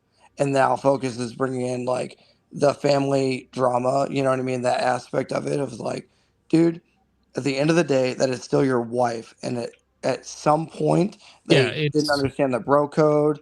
They didn't understand that is the man's fucking wife. And well, somebody put it earlier. You can't disrespect the wife without disrespecting the husband, Yes. Right. It's the same thing. And it shows, as Lucas says, it shows a lack of respect for him. Right. And yeah, but it sounds like he this was is a the literal founder, is all I was gonna say. Is like he's the dude. Like whether dudes want to meme on him or not, he is the guy. yeah, but And it sounds like the incident with the images is just the straw that broke the camel's back. It sounds like he was for years losing control, being ostracized, being treated. I mean, it sounds like he wasn't being taken seriously at all, even though, again, as we said many times, he is the face of the company. It sounds like there was a lot of arrogance and a lot of greed on behalf of his family, in my opinion, just from the facts that we have available to us today. And they thought they can do it without him, essentially, because if they weren't taking his advice, I mean, the dude literally built it. And I'm not saying those brothers didn't help during the boom and they didn't, participate and have some good ideas, but it sounds like they were just like, first, I think they really underestimated him, didn't think that they thought that he would never leave.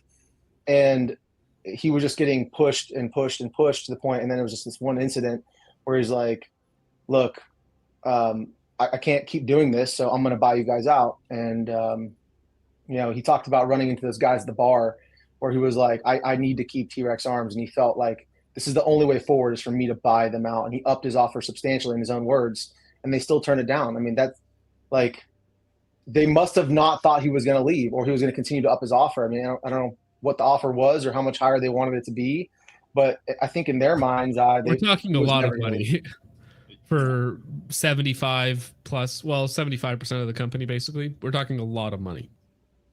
Yeah. I mean, how powerful is that for Lucas to be picking up food and literally run into dudes and then say, hey, dude, you're changing the face of the Second Amendment, him to realize it, whether it's, this is all speculation, of course, based on his words, but I think we all believe it. You know what I mean? I have a tiny channel. I run into dudes at my gym and in the Army, and dudes will say, hey, just keep doing what you're doing. So for Lucas to have a massive channel and have guys saying like, just literally keep doing what you're doing. We love it. And keep standing up for what you are. I can feel like sympathy for him in that moment of like, I have to keep doing T-Rex Arms.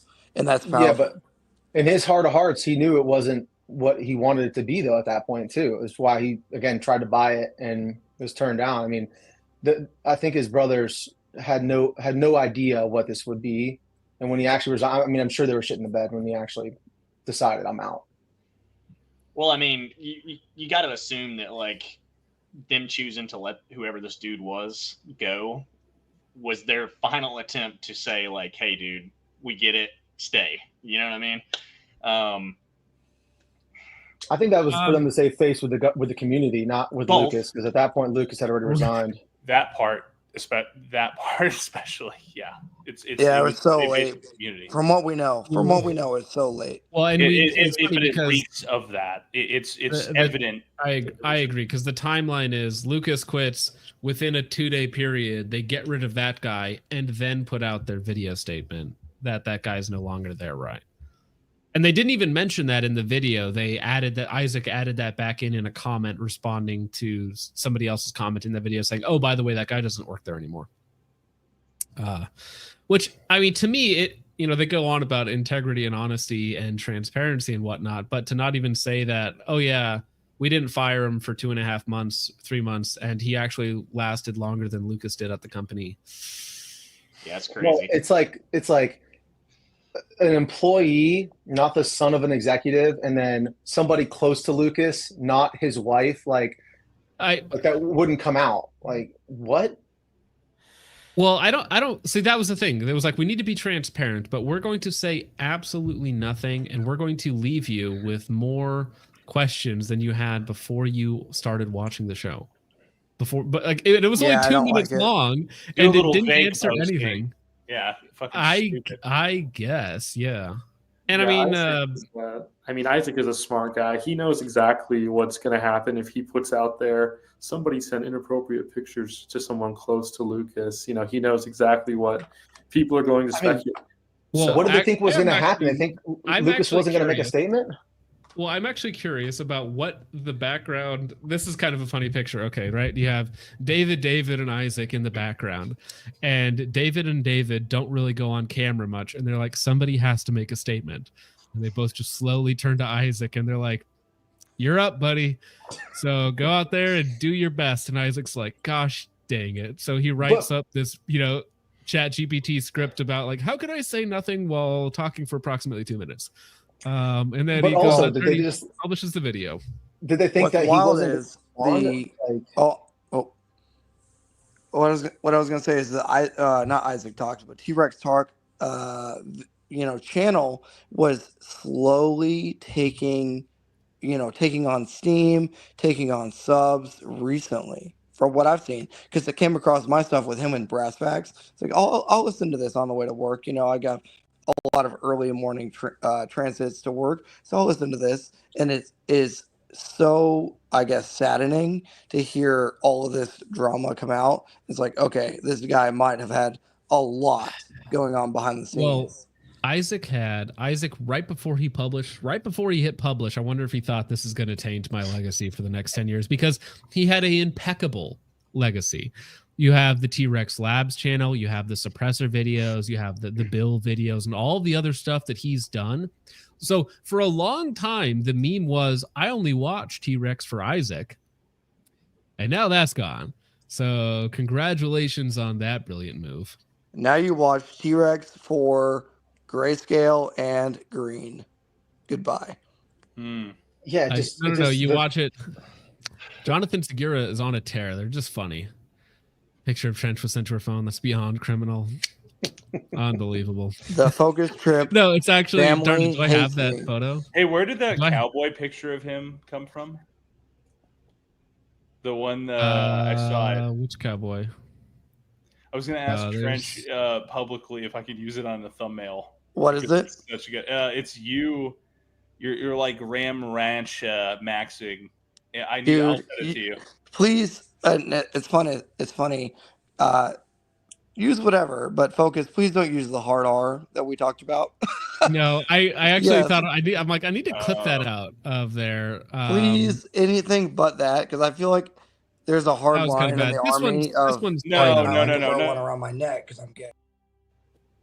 That one's fine, right? I'll wear the tourniquet around my neck every night. Ram Ranch attire. That was all. That was all it is. Oh, no. That's on his own YouTube channel. That's his own video. Yeah, no, somebody sent it. Yeah, okay. All right, now I know I can use it. It's perfect. Vintage is like, yeah, and he's cooked. He's cooked. Chat, he's cooked. I'm just, it's a good picture. I'm derailing this shit. Go ahead. Sorry, Trench. Go ahead and tell us what you were saying or whatever the fuck is going on. Sorry. I don't know. I don't remember. Yeah, just going back to the T-Rex statement again, it just seems like a very unfortunate events of the brothers continually underestimating what Lucas is willing to do to protect his family. To make such a vague statement, like it just doesn't seem to me that they thought Lucas would come out and say what happened, because otherwise, why wouldn't you try to get ahead of it? And again, talking truth and transparency, why wouldn't you try to get ahead of it and say what your version of the events were, and actually say somebody, an executive son who's no longer with the company, just own up to it. That's really the only appropriate response, is like, hey, we fucked up, and then let people decide if they're going to believe you moving forward or not. Yeah. Well, actually, did you know that T-Rex Arms is bigger than any one person? Yeah, except for Botkin. It's sad to see him go or whatnot, but we're pushing forward or something. I think his exact words were, "Oh, this is gonna hurt." Yes, sir. It is gonna hurt. It's gonna hurt. It's gonna hurt bad. I mean, it's gonna hurt your bank account really bad. I mean, and I said, like, I think the biggest tragedy is all the people who work there. Who knows where Lucas's new companies are going to be located? If they're going to be, if they will have an option to even work for him. I mean, that's a lot of people. That's a lot of mortgages, a lot of families that rely on that income. And I'm not the kind of guy who's like, hey, I want people to go hungry because some internet drama. Like that I think is the real, because Lucas is going to be fine. Like the dude, like we've already established. Look, he's going to be fine. Yeah. He could do anything, especially in the gun community, but he could start whatever business he wants. He's already doing very well. So I really just feel for the dudes who are building the products, who've worked there for years. Like what's going to happen to those guys. That's really the right. The average line worker or whatever, he's just there assembling holsters, and then he's like, "What do you mean I'm getting laid off now? What happened? Like I like my job." I you mean, know? well, I refuse to dick pic, believe okay? that's true for that company, but like it's true for a lot of others that you know it was founded by Lucas. It is the company is Lucas, and it's absolutely fucking stupid. It's insane that they thought that this wouldn't happen. Very dumb. They deserve everything I get, though. Sorry if Lucas is watching. Sorry. The people who betrayed you deserve everything they're going to get, and they are going to get it. I mean, it is mind blowing that they didn't expect the founder, to walk away and it just go on as normal. Like, I just don't understand how they could have thought that. Well, so I don't know if they just straight up disrespected him to the point where they didn't believe that he was going to walk away, but he told them either I buy you out or you buy me out, right? Yeah. So one of us has got to leave for the good of the company. So were they just like, nah, little bro, you'll be fine or something? Like, probably. I mean, maybe that was the culture between them, which sucks because again, you have interest or control of the company, but not a controlling amount of it. So you can't do anything on your own. ATF Spy for $20. Thank you very much. There says, worked at T-Rex for 2 years, went to the Botkin church, was close with Kara. None of this is surprising. The way women are treated in that community is insane. Hopefully this shines some light on David Newer / David Botkin. Well, I mean, if I am sure more will come to light, whether they like it or not. I don't think it's going to end well for the old T-Rex arms, if that makes sense. He paid $20, so we need to take him more seriously. Okay. No, I 100% agree. But a lot of the times, how do I say this? Insular families can be very skeptical of outside women, right? So it was kind of like Newers were friend of the family for a long time. I think a Botkin married a Newer, and then a Newer married a Botkin or something like that, right? And so having this person that the family does not know at all, was kind of a strong-willed, college-educated girl, might have been a little bit threatening to the family, especially in some of these like more close-knit communities. So starting off on the wrong foot, I could see that would be a problem. And then from the family perspective, they're like, oh no, Lucas is going to ruin the company and Kara's going to take his controlling interest in the company at some point, so he needs to sign a prenup. And just all of these things just add up over time, right? It's all bad. And what he said in the video as well was he talked about Kara literally taught him about she pretty much brought to light all the things that, like, how much he was being taken for granted. And to your point, Focus, he pretty much he just didn't realize that he was getting screwed over. And then she came into the picture and was like, hey, you're getting screwed over, like looking at how this all played out. And it sounds like she was the one who gave him the courage and gave him the support he needed to be like, to stand up for himself, to his family, pretty much. It sounds like he was just used to being taken advantage of, or used to being the little bro and just believing everything his family told him. That was probably part of the family culture. And this is actually a good point. Gabriel Baker for $10 says, I do have to wonder where the father is in all of this. I can't imagine having my older sons take advantage of the younger brother. They should be an example to. Looks to be a Proverbs 22:6 situation, which Proverbs 22:6 is, if you train up a child in the way that he should go, even when he is old, he will not depart from it. Now, I mean, that's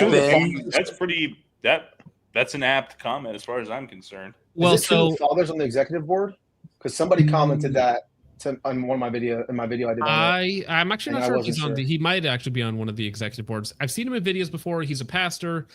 I know that Lucas has stopped attending that church for a couple years, I want to say. So there might be it might not just be tension with his brothers that he has. There might be some other tension there from the patriarch of the family.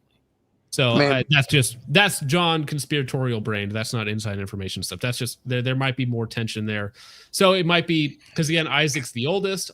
Maybe this is like some sort of like, this is what's best for the family. This is what's best for the company. And maybe Lucas isn't doing what's best for the company and family in the eyes of the rest of the family, right? So there could be some very strange inter-family, relationships going on there. I feel like so many people are hung up on the wife, but like this stuff was going on well before she was even a factor. Like, well, I don't like it a little bit to a degree. I could maybe see that actually. Which part? Well, no, what you're saying this was going on before she was in the picture, kind of deal. Yeah, like sounds like he they were taking the advantage of little bro kind of deal is what I'm seeing. Sorry, I should let you elaborate a little bit more, but I agree with you.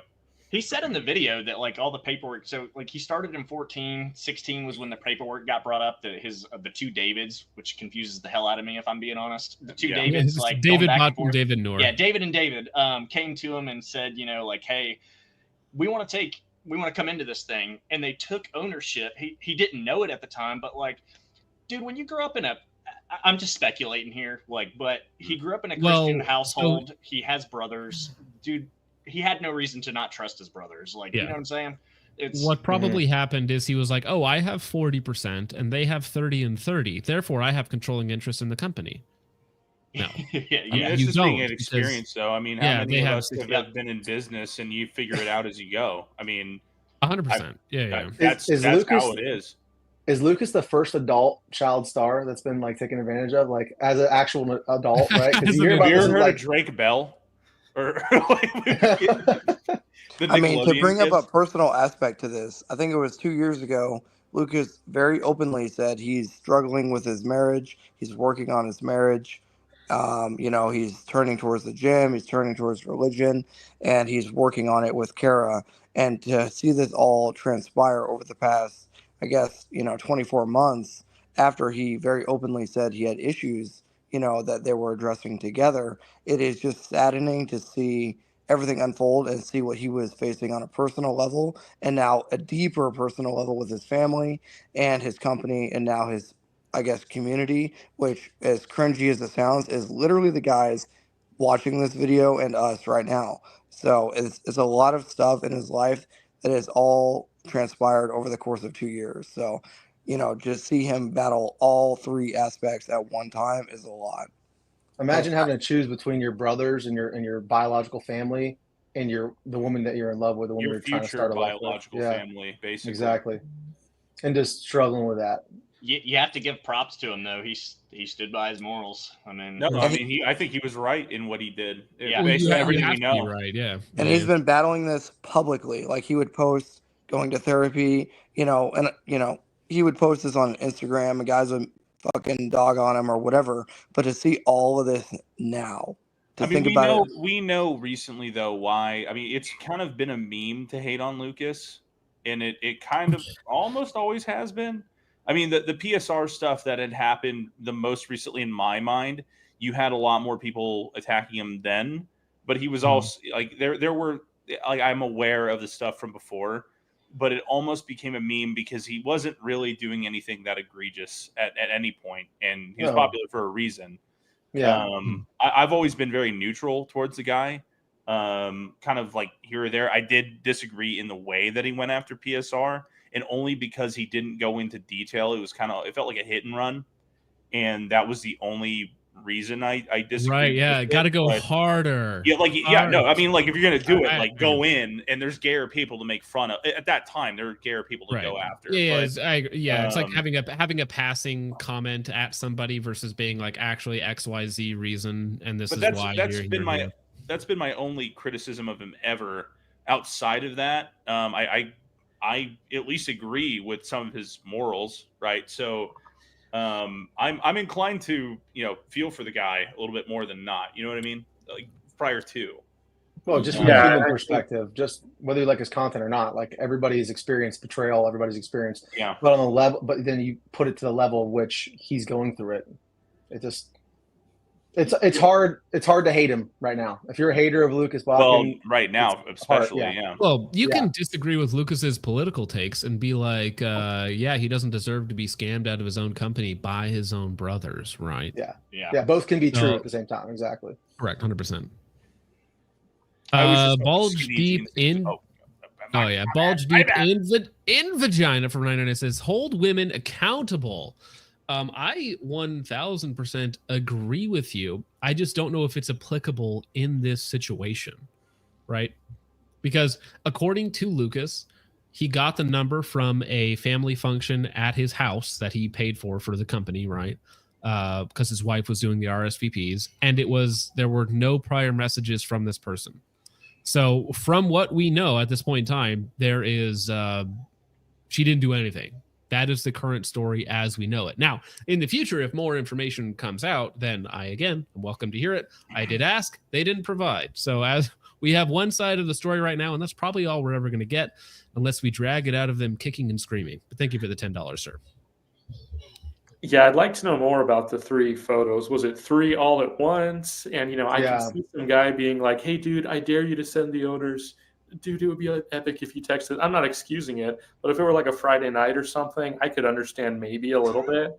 It was you would never know. No reasonable person, though. Like, Protraban with the mascot. I've never been hammered enough. Actually, yeah, I'm just gonna send my boss's wife dick pics just for fun. I'm gonna send 3 Yeah, pictures actually, of my Chris, can we get the pictures? Can we get the pictures? So can we ask Lucas to forward them to us?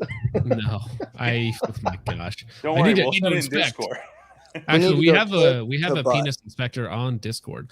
So Kelly, which is again Brandon's wife, says that I can very confidently say that the individual no longer employed at T-Rex didn't commit any offense close to the definition of harassment. And then her husband says that I will say that the speculations are far worse than what happens when the details get out. It'll be underwhelming to say the least. So they're very invested in the continuation of T-Rex Arms profitability, are downplaying the situation heavily. Yeah, I mean, of course. I mean, consent. It's like fucking gore porn. To me, yeah, Lucas, so was the dick pic, but it was only half flaccid. So yeah, so like pornographic in Lucas's words is very. I mean, it doesn't leave much to imagination, right? Like pornographic's pretty specific. Well, even what Isaac said, without saying anything, he said inappropriate images. Which, if it's inappropriate, it must therefore, something's got to be shown if it's inappropriate. Because if I send somebody a picture of pants, it's like, that's nothing. That's not inappropriate. At this point, all parties have admitted it was easily out of bounds. Yeah. Easily. And that they handled it wrong. And then they admitted they handled it wrong. Yes. And then came back and tried to, correct for what they undercorrect. So it's I don't know. I don't know how you could underwhelmingly, would you be happy if some dude sent your wife dick pics? I mean, no, that's why I think he's a better man than me. Like, what is I probably would have had a much different reaction. Like, yeah, exactly. Like, I mean, well, I don't want to dog on anybody for this, but like, yeah, if you're paying the guy's salary, right? Because you're part owner of the company, you have to work with the guy. And you take this to the other owners, and they're like, "Nah, bro, whatever. Sorry, little guy. I don't know if we're gonna fire. I mean, come on. He's the son of an executive. You think we're gonna upset an executive? We're gonna side with the other executive and his son over you and your wife, bro. Come on." It would have been so much more based for them to just immediately dunk on this motherfucker openly. You know what I mean? But just dunk on him. Legal we know that there's legal. Or there's at least something that is going to bar them from doing that outright. Like, yes, if this situation could be summarized by a little dark age edit, on Instagram or whatever, yeah, great, but there is like a lot of like legal reasons they're probably speaking certain things the way they are, and right. They can't. I mean, we would all love that, but that's not. We're probably never going to know what was specifically sent. Is kind of my point here. I mean, what are the legal ramifications of Lucas Botkin suing them to death tomorrow? You know what I mean? If they go after Kara again. I think it'd be a waste of time, honestly. The lawyers are already involved, right? The point that Lucas has said he's done, he's moving on to other things. He has a multi-year plan for multiple companies, right? But he's saying, you guys, you signed on the dotted line to buy me out of my equity if one of us ever left, and I'm leaving. So please hand me the cash that we agreed upon. I wonder what large number that is, just for well, and fantasy. to be clear, number doesn't go down. So if the company value goes down, it doesn't matter because it's a set figure. So Lucas doesn't actually care. I mean, obviously he cares about like the company he created and the people working there and whatnot. But if the company tanks, he is still owed a set amount of money. Well, unfortunately for them, that value is decreasing as we speak. Yeah, I think that's why he said he Unfortunately was for them, yeah. originally going to wait a few weeks to post his video, but then I think he said he posted his in response to T-Rex Arms' video, or was it in response to like the speculation that was happening? Well, it was it was good timing though. It was very good timing because the T-Rex arm video created the Instagram post kicked off everything. The YouTube video by T-Rex Arms just expanded everything because it didn't answer any questions, right? And so everybody is now waiting for the answer, and Lucas drops a 27-minute video full of them, right, from his side. So it was perfect timing for Lucas. Yeah. And what's funny is, remember, Lucas actually, he said after that restaurant encounter, went back and offered a much more aggressive offer to try and get it from him, and they said no. So, well, yeah, no, I think the family might view this as their legacy, not Lucas's legacy. Which is wild. This is a Botkin company, not a Lucas. Do we expect a Lucas? Lucas? Excuse betrayal, though. No, of course not. Even But in I think that's probably how they view it. Gentlemen, we're 2 hours and 15 minutes in. Does anyone have anything that they would like to finalize saying? I have a bunch of support that I'd like to get through. Some of it less savory than others. So if you guys want to stick around for the entire time, feel free. But before we move off the topic, everybody's final statements or anything that they want to add to it. Wish him the best. Hope he goes on that honeymoon. He deserves it. I think that was probably after watching the entirety of the video. I think that him and his wife, I believe that everything he's saying is true. It came off that way. That I'm generally a pretty good judge of character when somebody's telling the truth, and everything how he said it, everything told me that it was real. I hope that he spends a little bit more time with his wife, and he hits the ground running when that's all said and done, and he's successful in his future endeavors. Lucas is crazy because he's just continuing to do an insane. I know, amount of that's work. what I'm trying. For me, it's like, oh great, I'm gonna take a couple days off. Yeah. I'm gonna go. Where do you want to go for vacation? We're going on a vacation because like I have kids, right? Him and his wife, they don't have kids yet, so now they can look forward to. But that's what they should be talking about too. Because he talked about that in his video, like, hey, go make some kids, brother. That's what I'm trying to say. Get after it. We need more. We need more white Christian people in the world. Get after it, buddy. Yeah, go do it somewhere fun too, on a beach or something. Well, I mean, come on. Yeah, well, not a public beach. He's got private beach money now, so that's true. Huge ass. For 49 says, kick Trench. He's literally worse than a sub-Saharan. Hey, what are you talking about? Huge ass for the floor. That's true. Unbelievable.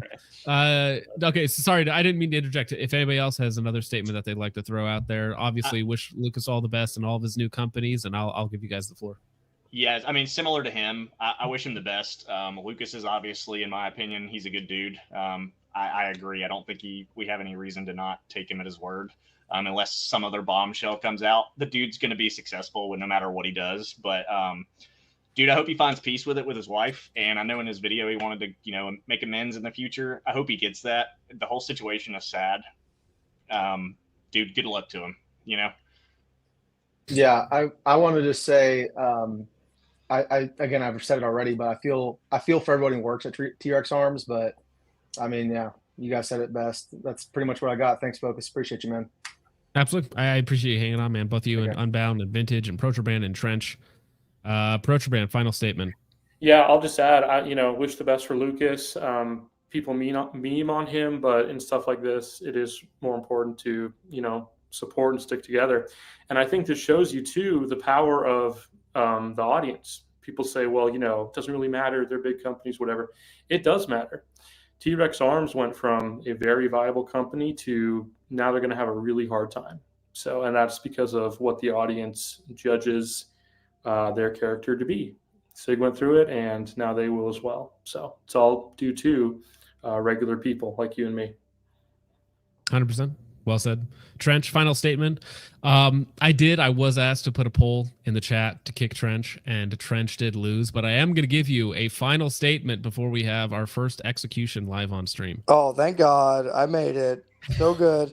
All I would say is, Lucas, dude, you've done more for the Second Amendment than probably most of the guys in this chat. So keep doing what you're going to do. All you have in this life is your name and your character and your integrity. So keep doing what you're going to do. Build a new company. Everybody here will support you in that. So thank you for all you've done. You've done the right thing as far as we know. So cheers. Thank you very much, Trench. Appreciate it, sir. You have a good night. That was, this is the chat's reaction for what they asked.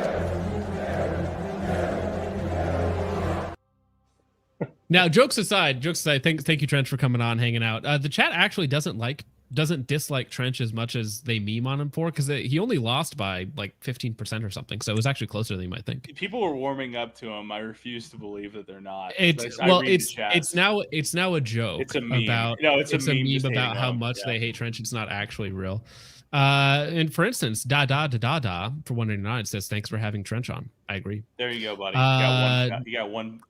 That's your top guy right there. The next two are not going to be quite so nice. Yes, DG for 189 says Trench touched me when I was 11. Thank you very much for the information. Yes, DG. I hope that you get restitution from that. The picture suggests he might have asked for it. Oh, when he was 11, bro. Huge ass for 489 says, Trench, take that Venus out of your mouth. We can't understand your garglings. Hey, he interrupted his activities to be here, sir. For 109 says, you're all just jealous that Trench is a celebrity. He is a celebrity. That's true. That's accurate, actually. Mitzvah TV for 199 says, I am the Trench advocate that your mother says that we have at home. That's a good one. Yep. Yes, sir. Thank you, Mitzvah, for the 199. Mitzvah TV for 499 says, insular families is a very polite way to put it. While hardcore conservative Christian helicopter homeschooled family is more like it. Just like I had. I also am from a Christian homeschooled family as well. My experience is different than most other people who talk bad about their homeschooling upbringing. I loved it. Fantastic. And I turned out not so normal, but that was my own issues. But thank you very much for the 499. You turned out fine. I turned out all right. I did okay. I'm sorry. You're not... I don't know, man. Sometimes I wonder. I'm sitting here reading off comments from people making all sorts of inside sex jokes about other YouTube creators. And I'm like, what decisions did I make in my life that led me to this exact moment? It could be worse. You could be doing HRT updates in a Discord server, under the wrong circumstances. You could be doing some crazy shit. From what I see from the internet these days. Fair point. Charles Chuck says, time to get Sig's greatest defender in here. That was amazing. We should get another Sig's. Oh, you got to peace out. See you later, homie. Time to get Sig's greatest defender in here. Yeah, I don't know if you guys watched that episode where we had a random Sig defender from the chat come on, and he was drunk and high at the same time, just rambling. That was a good time. Chibs Dubbo for $20 says, Trench is the type of nerd who would have got bullied by every lance, corporal, and sergeant in my old platoon. Chips Dubbo does not like Trench. I think it's a combination of things. It's the face, it's the little bit of a lisp and like the raspy voice that people just dog on. For instance, Cody Piper for $4.99 says, I will pay money to not listen to Trench talk, period. All right. Thank you very much for the $4.99, Cody Piper. Gabriel for $1.99 says, introducing T-Rex's new HR director, Mike Jones. Yeah, Mike Jones is looking at the pictures. He's like, bro, these are fine. Could you send these to me too? No problem. He commented on Lucas's video. He did. The responses, dude. And look, I'm gonna be honest with you. I thought Grantham was actually just being kind That I was think all it so. was. It was just him being cool. And but dude, Oh. he got I felt he got way more likes, but he had a lot of comments. There's savage. 234 Very, replies to it. The top very one with fucking almost savage. 1,000 likes is just wish you loved your wife. Look, it's not my business, but it's just I it was know. funny. Charles Chuck for $2 says T-Rex, this is gonna hurt. Proceeds to bend over. Oh, yeah. I mean, I feel like they knew that it was gonna look bad, and they still did it anyways. Josh for $5 says some of you are all hat and no cattle. I don't even know what that means. All hat and no cattle. It's a boomer phrase. I'm too not boomer to I understand. don't know. What the fuck is that? Tarbers for $5 says Brandon Wombat says it was sexual webcomic images, allegedly, quote unquote, on accident. I accidentally texted a number that I've never texted before. Sexually explicit web comic. Well, you just mean hentai. I sent hentai to the boss's wife on accident. Fucking tentacle. It's like tentacle shit. Yeah, it's like the most heinous shit. Yeah, gosh, stop. I'm about to kick Vintage off the stream. Please stop. No, anyway, so it's like he tripped, he fell, he typed in all the numbers as he was falling, and then clicks attach the 3 images and then send accidentally to the boss's wife. I mean, let's and be where real. where does Brandon say that? Where does Brandon say that? Because I looked on his Instagram, I looked on his stories. Where did he say that specifically? That is the first time I've heard that. Sexual web comic. Hentai is just manga but porn, right? That's all it is. Yeah, is this like is there actual definite maybe I'm not terminally online enough to know. Well, I will admit I am not a reader of this material, so I'm not. What sure the fuck exactly. Is that though? Does that not sound Guess nuts to you guys? Am I crazy for that? So I feel bad. I don't really even want to read these because they got me. So I don't know if you guys watched the beginning of the stream, but Botkin got me. This is not the real Botkin. I love when people send me photos like that. Oh, thank you for the $4.99. Botkin 4.99 says I heart you all, especially Isaac. That's just fucking weird. Botkin says that's not the back of his head. I know what that looks like. Oh, that's also fucking weird. Oh my gosh. It wasn't D pics. It was pics of Kamala Harris in a bikini. That's arguably worse. Not AOC. Very, very bad taste. Botkin, he goes, oh my gosh, dude, they're so freaking. And I'm pretty sure. Listen, Botkin, who is also probably Sig Sauer, who is also Garantham's Conscience, who is also probably one of the other guys. I think it's the same person who just creates new meme accounts to send super chats through. So if you want me to refund those, welfare too. Is he vintage? No, he should send that money to me. Yeah, send it to Vintage. Send but hey, listen, I will legitimately Rambo coin or Black Rambo coin. Legitimately, I will refund those to you because they're especially. I didn't want to read those off with Lucas there. I was like, oh, this is gross. It's making fun of Trench or the other people, right? It's like it's funny, right? Because that's just what they do, or Sig Sauer. But when it's a real life situation, I'm a little bit less appeased by it. Stephen Trench 109 says, I wonder what the photo was. Just a 6-pack or a dick pic? Apparently, it was hentai tentacle porn. Gosh. Dan S 109 says, wait, you didn't sell to Lucas? Pointing, laughing emoji. I didn't sell anything to Lucas. I don't know what you're talking about. Oh, if you're pointing at Lucas or T-Rex Arms being like you didn't sell, like big oof. Yeah. Now I wonder if they are internally regretting that decision for sure. Huge Ass for 199 says new company Botkin Balls. Yeah. I think it's Jordan legs or something like that. I think that would be funny. Yeah. So you have T-Rex arms, you have chicken legs or turkey legs, and they compete. And then you have you do some other company where it's the body and the head, so that you get the full thing. Open his range. Yeah, asteroid arms or something. Be perfect.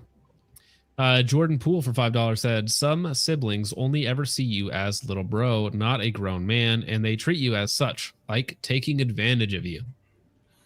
That's what it appears, and I would love to hear the counter argument from one of the Botkin bros. I would love to hear the argument. I wouldn't believe it, but I would still love to hear it. I want you to bring him on. Just invite. I just want to call him gay. I did. Please. Well, actually, you know what? I'm gonna right now. I am going to message Brandon and be like, "Hey, do you have any interest in having a discussion with Trench Grenade?" with trench grenades specifically.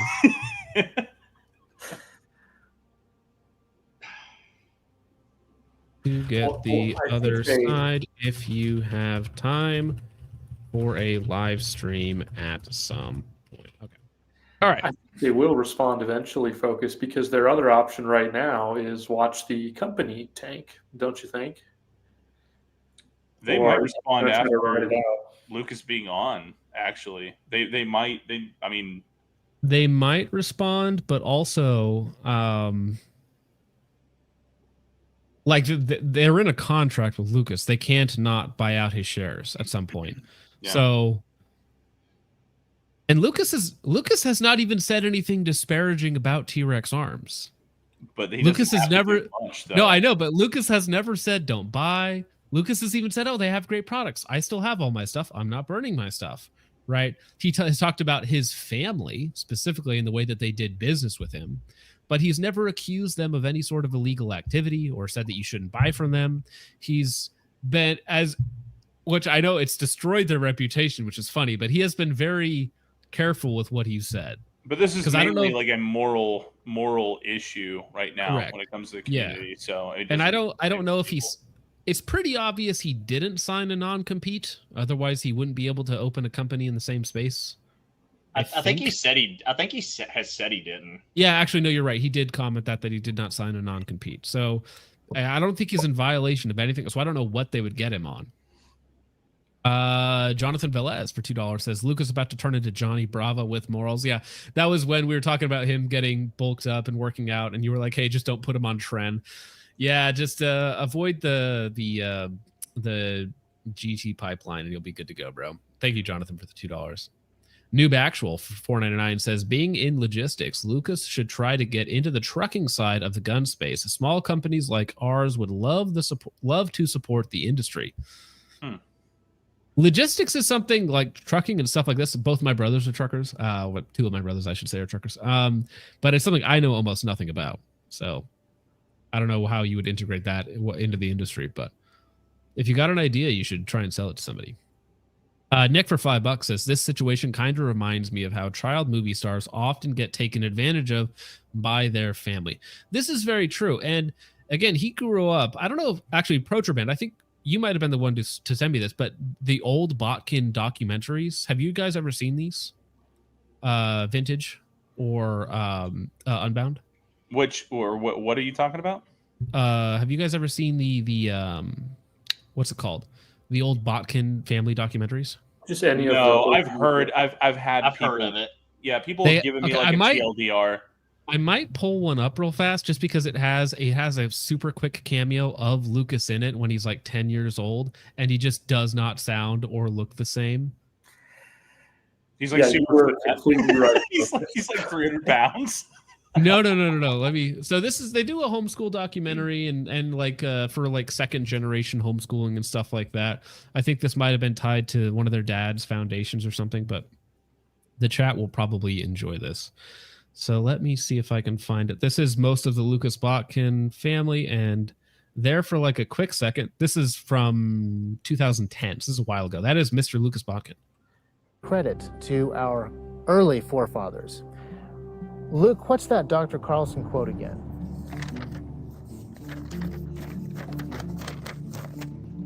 Viewed from the historic angle, homeschooling is the most promising effort at family institutional reconstruction undertaken during the last 150 years. And this is the whole Lucas family, or the Botkin family, I should say, throughout. Bro, this is like So no offense, Lucas, you're probably still watching this. You had that Diary of a Wimpy Kid build. Well, I mean, the whole family is kind of tall and lanky, I would say. No offense to him. He's put on a lot of weight, like good weight, from what he was doing before. He looks. The first thing that came to me with that, like not in a bad way, but like a goofy, like when you're younger, you appreciate the goofy younger version of yourself. Like that's something that's like that's funny. Well, you know what I mean? He looks like the kid who would get bullied in like an 80s or 90s like family comedy movie. He looks like the guy that would get beat up by the school bully or something. Yeah, like it's that. Diary of a Wimpy Kid. Yeah, that kind of deal. Yeah. Sorry. Oh, we already took a look at that. Thank you for the $5, sir. Jay for 199 says his story sounds shaky. Here's the thing. If anybody can provide a counterfactual that his brothers did not wrest controlling interest from him in 2016, that they did not sell out even more of his controlling interest in 2018 when they brought on Lucas, that they did not disrespect his wife and his wishes for the company going forward from that point, I would love to hear it, but you're going to have to somehow counter those 3 points. From where I'm sitting, good luck. I think that's a tall ask. Robert Kinley could do. I'll go for it. No, I mean, it's just, I mean, you heard it straight from Lucas's mouth. I think the only thing that you could even remotely counter it with is hearing it from one of them, and you've already reached out to them and they didn't respond. So that's telling. Yeah, you know? I don't. That's also the boomer, and that's like the scholastic like marketing class strategy, though, is to like not say shit like a lot of the time. And I think times have changed. Like I went through, okay, little side quest for me. Okay, I wanted to see how hard it was to get a bachelor's degree in business management. So I do take classes, here and there because the VA, gives me money. Okay, it's an extra K98 in a month, right? Mm-hmm. And I was like looking at the what they teach you, and all of it is out of touch. Like every single aspect of it. If something happens, because they'll give you like a 5-step process to how to deal with a PR issue, and like the first step is nothing, and then the second step is okay, be defensive as fuck. And I'm sitting there, I'm like, dude, this is not like for the age of information. It's not for the age of social media, because everything there, I was able to look at it. I was like, dude, like this is terrible advice. Unless you're Coca-Cola or something like that, this is not relevant to any smaller or even medium-sized business. Right. And a lot of people taking these insane. classes are like, well, because I took economics, right? Mm-hmm. So as a business minor, whatever it happened to be, right? Surprise, surprise, I actually don't ever need to calculate the M1 money supply in the US in my daily life. Not a useful skill. Calculating statistical models using R, not really something I'm ever going to use in my daily life. Pretty much wasted. Mm-hmm. Robert Kinley for $2 says, thank you for your service, Mr. Focus. Yeah. No, thank Lucas Botkin for coming on. Go drop him a sub and a follow. Yeah, for sure. That was cool of him to come on. What's this count up to now? Well, when we started, we were at 100K. I'm guessing at least 105. That's my guess. Bro, not even close, dude. 107 now. Dang. Oh. He's gained 7,000 subs in the last 2.5 hours. He's doing very well. Very well. Zephon for 5 says, I would have sent a pic of my Willard to you directly, Twink King, never to your wife. Should have hired me instead. Well, that's the thing. Like, some people dislike Lucas, but going after the guy's wife is just like that. It's that extra little step where it's like, now you just get taken behind Wednesdays and removed, right? You get your trial period of life, ended. Thank you very much for Zephon for the $5. But people messing, they're trolling Lucas, yeah. It's same for all you little degenerates that go after Trench Grenade's girl. You're irredeemable if you do that. Just so you know, Terribly Tactical irked me the first time because he was like that. So stop being a MiG-15, please. We're 2.5 hours in the stream. You can say the full slurs. Yeah, stop being a faggot and going after women's or a guy's woman. Okay. Yeah. A lot of you are not getting laid as it is. Dan S for 199 says, what should we buy from T-Rex before they go under? I don't really recommend people buy anything because 9 times out of 10, you don't actually need the thing. You just want to buy something. So, I mean, unless you're just being some really weird collector, like I'm going to buy a T-Rex arms, whatever it is before they go out, and then I'll resell it on TaxSwap a year later or something like that. That's just lame. But I mean, if you don't need anything, don't buy anything. That's my recommendation. Yes, I actually did make this analogy to Lucas yesterday. Solo Gordo for 499 says, reminds me of Joseph in the Bible. His brothers were jealous of him and betrayed him horribly. Yeah, it's like he has the shiny coat that people want, and then they kick you out, essentially. And then later on, after they ruin their own farm, they come crawling back to you, right? And I think this analogy might hold a lot of weight a couple years down the road, especially if T-Rex Arms ain't doing too well. So thank you very much for cases. Yeah. I mean, it's just hard to imagine how they build their brand from this, because like their entire following is on social media, and social media is how the downfall started. So where do you build? Where do you get your traction to get it back up? Like, I don't think they do. I think Lucas is going to end up hiring every good employee that he wants from there to come work for him. I was actually going to... I agree, because a lot of the confusion internally in the company was like, Lucas is saying one thing, but then these other guys are telling me another thing. Do I work for Lucas or do I work for like these guys? Right? Because that would be weird to me. If I'm a guy doing the normal T-Rex Arms thing, Lucas comes in, tells me one thing, and I'm like, oh yeah, of course, whatever, yeah, I'll do that. And then somebody else comes in and it's like, no, don't do that. I'd be like, but that guy, right? I should listen to him or you? Like, who actually runs this thing? So, and to be clear, a lot of the people signed on and a lot of the people wanted to work at T-Rex because of Lucas. And now that he's gone, now it's just another holster nylon manufacturer, right? Distributor. So what would be really cool, in my opinion, is if, like, I know they talked about like the line workers and stuff that you've never seen a face or anything. It'd be cool to see him get traction in these other companies and bring those people you've never heard of on, just to further foster who he is, you know? I've actually liked some of the work that they do. If you watch a lot of their content, they actually do some behind the scenes stuff where they're like, they talk to one of their shipping guys or one of their quality control guys, or just random. It's like, oh, hey, I've worked here for 6 years. I do this and this, and this is what my daily day looks like. Protraband, you have like a wind up before you're going to talk. So I don't know if you got you got cut off there, but I think you were going to say something. No, I think I got it out. Oh yeah, part of it was Lucas is the brand, correct. Isaac had a little bit of goodwill that he tanked immediately, but I don't think any of us were tuning in to watch David. No offense to David, but I don't think that was. It's been a while since I've even seen David on camera. Because I remember him and Isaac used to do a couple videos together, and then after that, it was like nothing. And I forgot he existed for a little while. It's which is why they definitely didn't put up David Noor or David Botkin. It was like, Isaac, you're the only one of us that has any online reputation whatsoever, so you got to go make this call to action State of Arms video or State of the Union video for us. Steven Shreds 499 says, can Lucas confirm if it was a dick pic? Allegedly, somebody else pulled it out of thin air, said that it was pornographic cartoons. Either way, you still don't send, like, I think I said this the other day. You don't text my wife. Yeah, let alone right? Like anything that's like, yeah, like if my wife was like, John, who's this person and why are they texting me? And they were just saying like, hey, what's up? I'd be like, oh, that's Tim down in the warehouse. Yeah, Tim is fucked.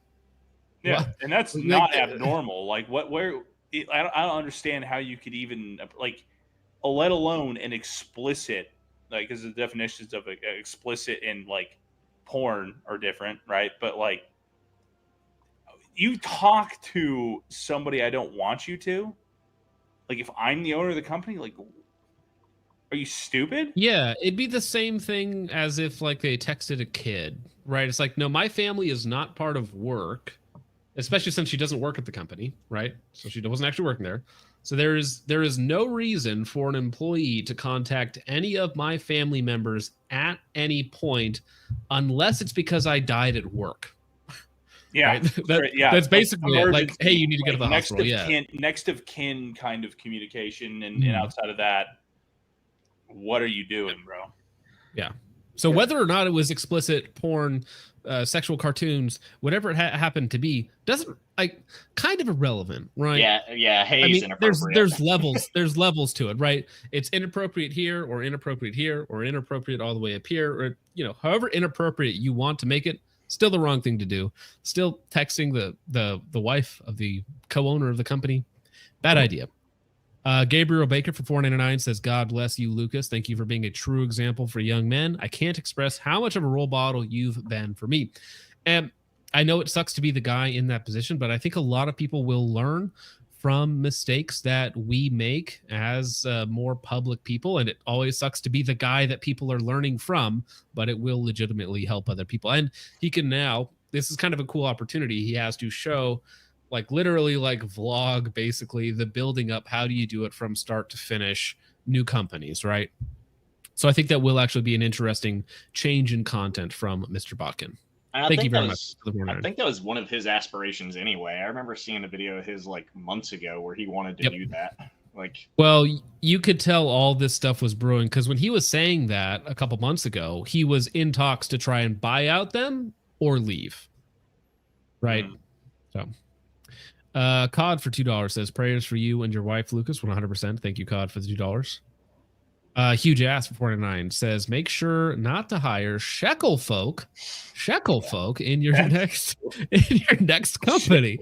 Thank you, huge ass, for the 49. That was right after we started talking about Ron Cohen on stream, so that's why people were bringing that up. Gray Cat for $5 says, oh yeah, discreet gray man / tactical jeans would be cool. Well, I think he's already said he's doing something clothing related. So Lucas Botkin branded skinny jeans are on the market, bros. I will never buy a pair. Just full disclosure, they're just not my thing, right? I will. Dude, vintage warfare in skinny jeans. That's what I need. On a horse, skinny jeans on a horse. Charles Chuck for $2 says, LA is on fire, and I mistook it for T-Rex last night. Oof, yeah, it might as well have been their internal monologue. The LA stuff is wild. Is that still going on? Do they have riots going on? Yes, it's gotten worse. I've had people texting me during this like, yo, look at what's going on in LA right now. I'm like, we're never ending the stream. We're actually just going to live stream the other live streams of CNNBC. We're just gonna go to that right now. Actually, that's actually funny. I just googled LA riots live. 48,000 people watching this. Oh fuck. I wonder if ABC7 is going to nuke the stream for... Oh, sorry, I'm not sharing the right tab. But if we back up just a couple seconds, it was like a fucking helicopter, Black Hawk Down, but with Mexicans. With Mexicans and they're taking out patrol cars. I mean, dude, it's. I saw some images earlier. It's getting wild, bro. This is getting nuts. Whoa, whoa. Anyway, so this is like adult Subway Surfers in the background for the chat. Let me see. We'll go here. Sabardic Psycho guy? 5. What the fuck? Yeah, I'm pretty sure that's a body. Sabardic Psycho for 5 says Trench hopes it was a dick pic because he wants to see it. Aw, bone emoji, eye emoji. Thank you very much, Sabardic, for the 5. Todd and Docs for 2 says, I met Trench in real life. I think he's gay. Oh no. Thank you very much for the $2, Todd and Dogs. Gabriel Baker for $4.99 says, speaking of the AC Uno, I don't believe the current leadership would have said anything about it. Maybe. Dude, the fact that I see Mexican flags in the chat. It's bots. I know it's maybe bots, but like, holy shit, we need to put these people into circus cannons and shoot them over the fucking border for laughs. Yeah, so that is we're talking about the AC Uno and Mexicans in LA apparently. But yeah, I don't know. That is a test of integrity if you're going to self-report on your own products going bye-bye base or, getting made in the wrong place. So that is interesting. That's a good point, Gabriel. I'm not sure. Cody Piper for $1.99 says, what was the drama between T-Rex and the dirty civilian guys? So I will sum it up for you very succinctly. The dirty civilian guys wanted more creative control and more screen time. And Lucas said no. So then they left. Or that was the decision was to not do much. I think that was probably the right call looking at the channel since. Well, now it's like Rolex ads and e-bike ads and whatever else it might be. It's like, it looks nice. The content looks nice. Don't get me wrong, but it's not my thing. And $80 field Bibles. But thank you very much, Cody, for the $1.99. Madden Williams for $4.99 says, this reminds me of the Glock family debacle a little bit. They've handled it a lot better, but didn't Gaston died and then the wife had a fight for control. if I remember correctly. That's a whole nother saga, but that's like professional Austrian mob families battling it out, not, YouTube front page. Thank you very much, sir, for the $4.99. Thunderpunk Radio for $9.99 says your tactical ops enhanced combat chest rig is a decent and similar to the T-Rex Arms chest rig. Sucks theirs was close to the best for a Minuteman rig. I think I'm going to finally have to do mine. Like, make your own? Yeah, I mean, there's a new hole in the market for based holster manufacturers and nylon manufacturers. So if you're looking to start a company in that field directly, well, you might have a little bit less competition now. Mitzvah TV for $49 says, can I get a tower out of massive respect for T-Rex? There were many towers erected in chat as we were going by. I noticed them in the sidebar, but I wasn't going to bring them up and derail the conversation. But thank you, Mitzvah, for the $4.99. Nathaniel Grimes for $1.99 says, wonder how the guy got his wife's number. Allegedly, it was because him and his wife put on events at their house for the company, and she handled RSVPs, so they would all have her number everywhere, right?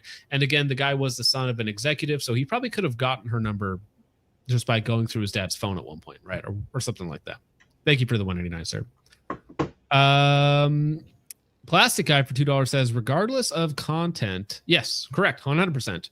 Do not text the owner's wife. Correct. For almost any reason. There are like 2 legitimate reasons, and everything else is not. Thank you very much, Plastic Guy, for the $2. Mitzvah TV for $9.99 says, the upbringing was good. It was when I got a little bit older that I saw the walls of constriction and lies that their world lost power. I still have my Christian values, though. That's good to hear. I know a lot of people fall away after having a bad experiences as a child, but I know other homeschoolers that had a really bad upbringing in terms of their schooling was just non-existent or not good, or they didn't get any real social interaction, and so they didn't build up any real world skills. So I know that that's the thing about homeschool, is literally it's unique to every single family that does it. Basically, some are good, some are bad, but I'm glad to hear that you made it through it all right, sir. Thank you very much for the $9.99. None of you guys are homeschooled, are you? Faggot fucking shirt this guy's wearing. I want to put this guy in a Tupperware container and throw him to the bottom of the Marianas Trench. Look at this fucking meth head, bro. Yeah, this is your average. I'm going to find this shirt and mail it to you. So I want to like put this guy in a fucking trebuchet and fling him into the center of the fucking sun. I'm so sick. I grew up in Orange County. I patrolled in LA. If I had 3 nukes, I dropped 2 on LA and I dropped 1 somewhere in Canada. Maybe No. 3 gorgeous damn. 3 gorgeous damn. 3 gorgeous damn. 3 gorgeous damn. Oh, fuck. Yeasty G for $1.99 says, Trench gave me and my little brother HIV. No, I'm pretty sure this guy did. I'm pretty sure the guy was Yeasty G, there we go. Hey, thank you very much for the $1.99. Fresh Pinochet for $10 says, companies that are built with social media are often ended by social media. Good point. Lucas caught lightning in a bottle and his family broke open the jar. Get that bread, Lucas. It is well deserved. It's funny because Lucas kind of caught lightning in a bottle twice. Not only with this situation, obviously, but then starting T-Rex Arms, because getting onto trending with a 27-minute, no edit, boring response video, just going through dates and details and stuff like that. I mean, absolutely wild. Oh, he's going to get 250,000 subs in the first week. That would be my guess. Especially if he starts putting out more regular content, he's gonna ride that wave. So he'll be all right. And the companies he's going to start, all that sort of stuff. But thank you, Fresh Bean to Shape, for the $10. Great helicopter rides. Could use you in LA right now. Dat Mammoth for $4.99 says, nice of that guy Protraman to take off a break from firebombing Foot Lockers in LA to come live stream. Yeah, he had to take a break. His shift ended. George Soros only paid him for so long, you know. Very busy schedule. Yeah. That's good. So wait, so I actually kind of missed the whole kickoff of these protests. Was it simply just because of it's because people you like cracking down on and illegals? shit, like Yeah. remember that war? It's my understanding it's all protest of ICE being there. That's is my literally understanding. that's it. Well, actually, no. Some guy stepped in front of a convoy of ICE vehicles, and his dumb ass got killed by a brain bleed because he stood in front of a vehicle for like I don't know how long it was driving, and finally it stopped, and the guy hit the back of his head, got a brain bleed. As far as I read this, could be wrong, but it sounded like he died. And then it turned into this, and the guy was just like one of those iDubbbz adjacent faggots that are just there to cause chaos. Well, I think we're seeing that most of the state is illegal. I don't think this would be happening otherwise, and so it'll be interesting to see what happens. Bring in the National Guard, Hegseth is saying, sure. I know one thing, I get some amazing build picks out of this when it's all done, which I always love. Oh yeah, we got to clone both the ICE builds and the MS-13 builds coming out of this. Well, I mean, dude, right. Well, LA's... I wonder, if we were a serious country, there would be a January 6th level, in-depth research onto each one of the protesters to get them out of the country, but there won't be, of course, because they were much more concerned with grannies walking around the Capitol than people actively destroying property and being here illegally in our own country. So very nice. I cut you off, Unbound. No, I'm just LA's a dumpster fire. I mean, it's always something. It's literally and metaphorically. Yeah, literally and figuratively. Like, I mean, they haven't even recovered from burning down like a month or two ago. And so did they really bring out the Crown Vics because they just needed more vehicles? Ooh. Because I see the Crown Vics coming every now and again, and I'm like, did they just run out of vehicles? And they're like, hey, what else have we got in the lot? And they're like, well, we got these Crown Vics. We could throw lights on top. I'm like, all right, put them back in. Called back up for the big one, boss. Canucks for $5 says, Gen Z out here sending hentai to the boss's wife. Now I know why people say we are unhireable. Yeah, it was not dude, what would the kids even say about that? That was I don't know. I can't even come up with Gen Z or Gen Alpha, what do they call it? Lingo fast enough. But yeah, they would say something wacky about that. Thank you, Canucks, for the $5. Around the Fire LLC for 5 says, thank you for the show. Bedtime. Remember to say your prayers and wash yo deeks. I think you mean cheeks. But good night, gang. Out. Have a good night. Yeah. Around the Fire LLC. Time maxing, good for you. Do a little blanket maxing. Good for you. Dude, I'm straight up cozy maxing. Yeah. I'm straight up sleep maxing right now. I'm straight up in my EP era. The EP era. Cod for 2 says, first Harambe, Harold, Grand Breeds, and now T-Rex. Yeah, it's the 1, 2, 3, 4 punch there. Thank you very much, Cod, for the $2. Tarbas for $2 says, I sent you a screenshot in IG DMs. In IG DMs? I don't see it, sir. Did you send... Is it in hidden requests? I looked in requests, hidden requests. Pull it up. No, not in hidden requests. Not in regular general requests. Nope. Somebody sent me Brandon's wife's post, but not a screenshot of it. And it doesn't say that it's hentai in that post. Otherwise, I would. Smoke and mirrors. Love you guys. Sorry. Yeah, I can't see where. I cannot see anywhere that I have a screenshot where somebody says hentai or porn cartoons. But thank you very much. Hey, John, I'm gonna have to head out. Thanks for having me on. Fun conversation. Yeah.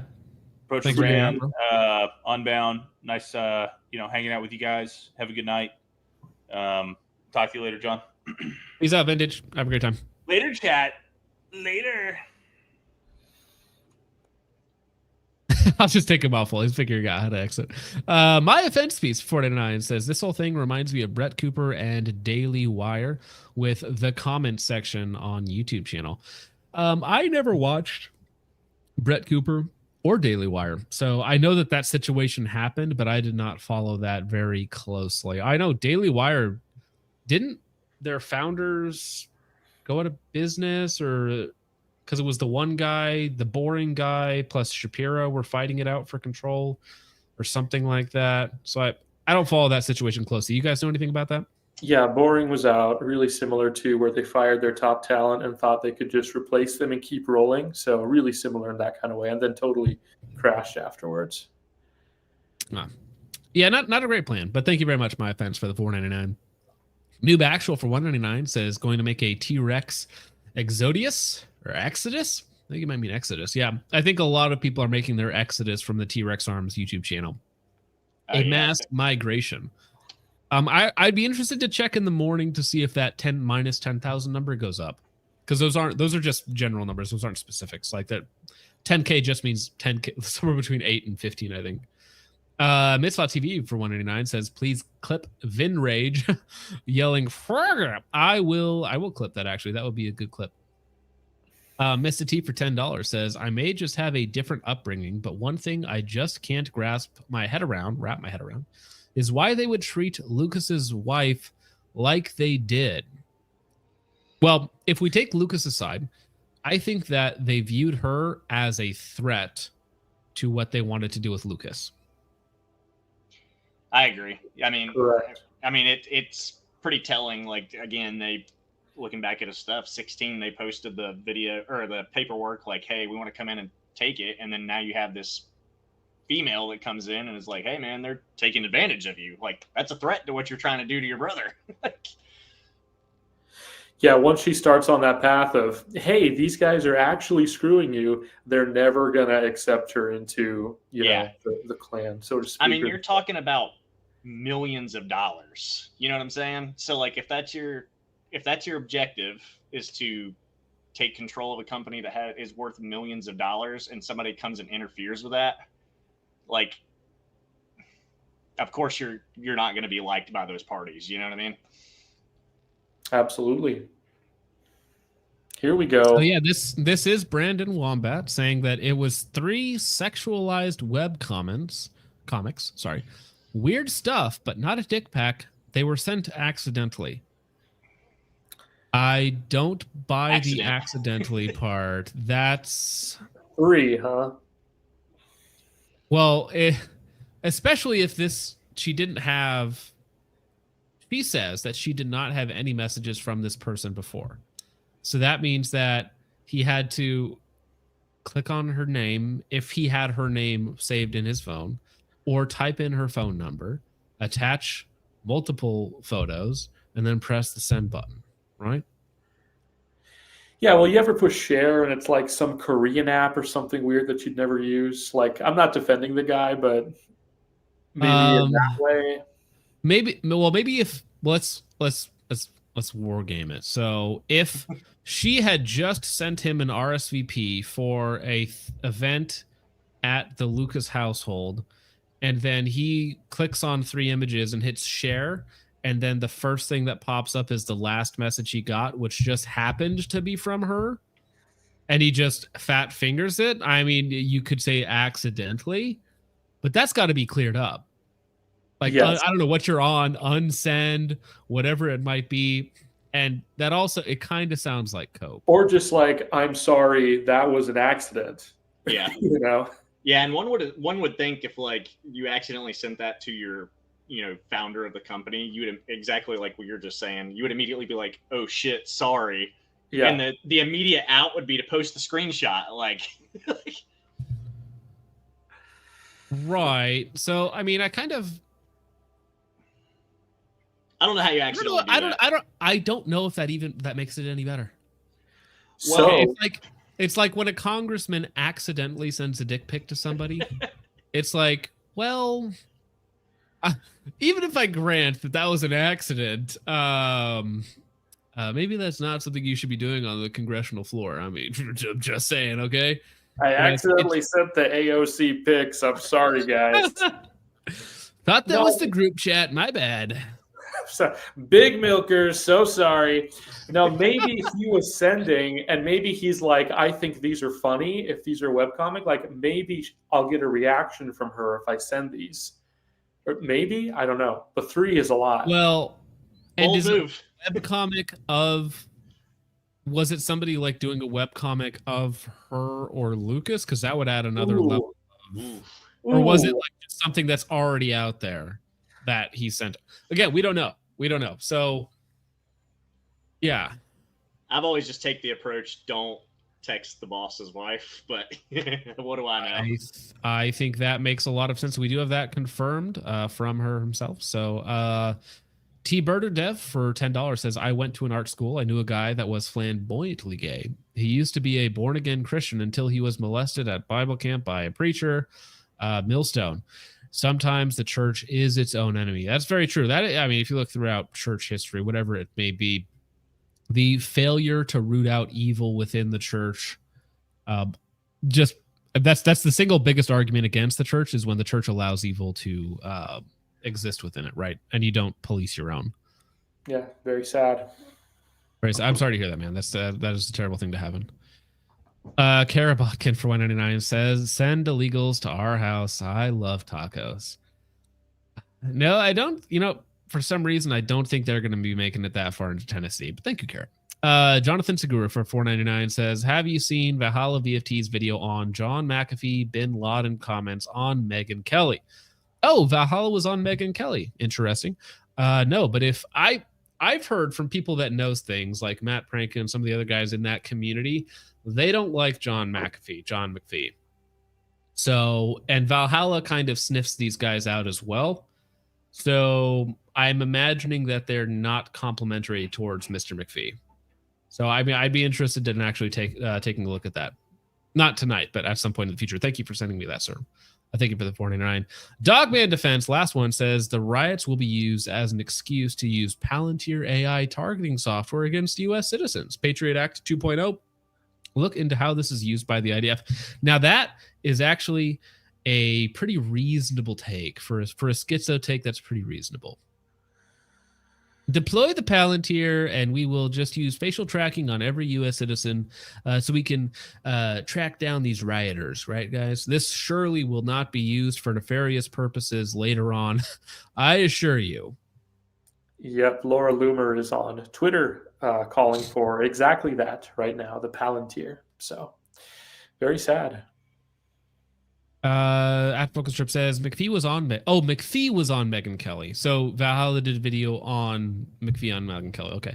FYI, Pranka probably hates him because he got kicked from Delta for abusing a detainee. Are you talking about McPhee? Yeah, McPhee seems like a psychopath, like straight up. So, I mean, but you know, sometimes it takes people like that. Jim Stream, Medicare. Is Medicare online? Not right now. Well, then you guys should hop over there. Now, on the Rumble side of things, Dogman Defense also for $1, start and ends over there, says, geez, Fed Grenade is doing tricks on it. Yeah, a Trench Grenade did derail a couple of times, and I was like, well, come on. That's right. Trench does trench things. But I think, oh, look at those staged military vehicles. Let's go. But I think this is just looping footage that they've already shown. So we're going to call it here, gentlemen. Thank you for sticking out. I know you guys didn't start right away, but thank you for hanging out for at least a couple hours on here. That's a very nice of you to give up your evenings, your Sunday evenings when you could be doing other more worthwhile things. But before we go, Unbound Citizen, first time on the show, first time talking to me. I appreciate having you on. Could you give yourself a 30-second rundown and sell yourself to the audience? Yeah, so kind of on the spot, like I actually just started jumping into the YouTube world. I kind of left a career path that I was in for 10 or 12 years. I've always been a gun enthusiast. I don't have any professional background in like firearms or anything like that, but I've been around it my whole life, kept up with the industry pretty in depth for a long time. So I just kind of decided to throw my hat in the ring and kind of give my take. There's a lot of individuals in the industry that kind of share my beliefs. So I just wanted to add to it and hopefully meet some cool people, provide some insight, some education. My background in that career path is kind of relevant, but not directly. Maybe one day I'll get more into that. But yeah, man, I just like talking about firearms and gear and other people that like it. It's hard to find people that are not thuds, if you want to call it that, and actually like moving and shooting and, you know, being prepared. So that's where it came from. I just kind of decided to upload one day. Yeah, heck yeah. Well, I mean, there's always a space for reasonable people in the gun industry that can stand up, for what they believe in. So we appreciate it. Protraban, are you back on YouTube yet? Few more days to go from the ban. We'll have a big upload. It'll be a good time. Now, I am like Unbound Citizen. I was watching guys for a long time and thought, hey, I have a take here that maybe other guys aren't giving. So I think authenticity is the new currency. So it's kind of what we try to do on the channel as well. So appreciate you having me on again. Focus. Absolutely. Thanks for hanging out, chatting behind the scenes about all sorts of fun things. Oh yeah. Let me pull up your channel real fast. So can I ask, is your video on the VPD situation? I thought about that. You did cover it pretty well. I thought about doing something different actually. So we'll just see. There's so much is changing with YouTube now, and with the T-Rex thing, I'm not exactly sure what the first one back is going to be, but I will probably cover that at some point. Yeah. Mm-hmm.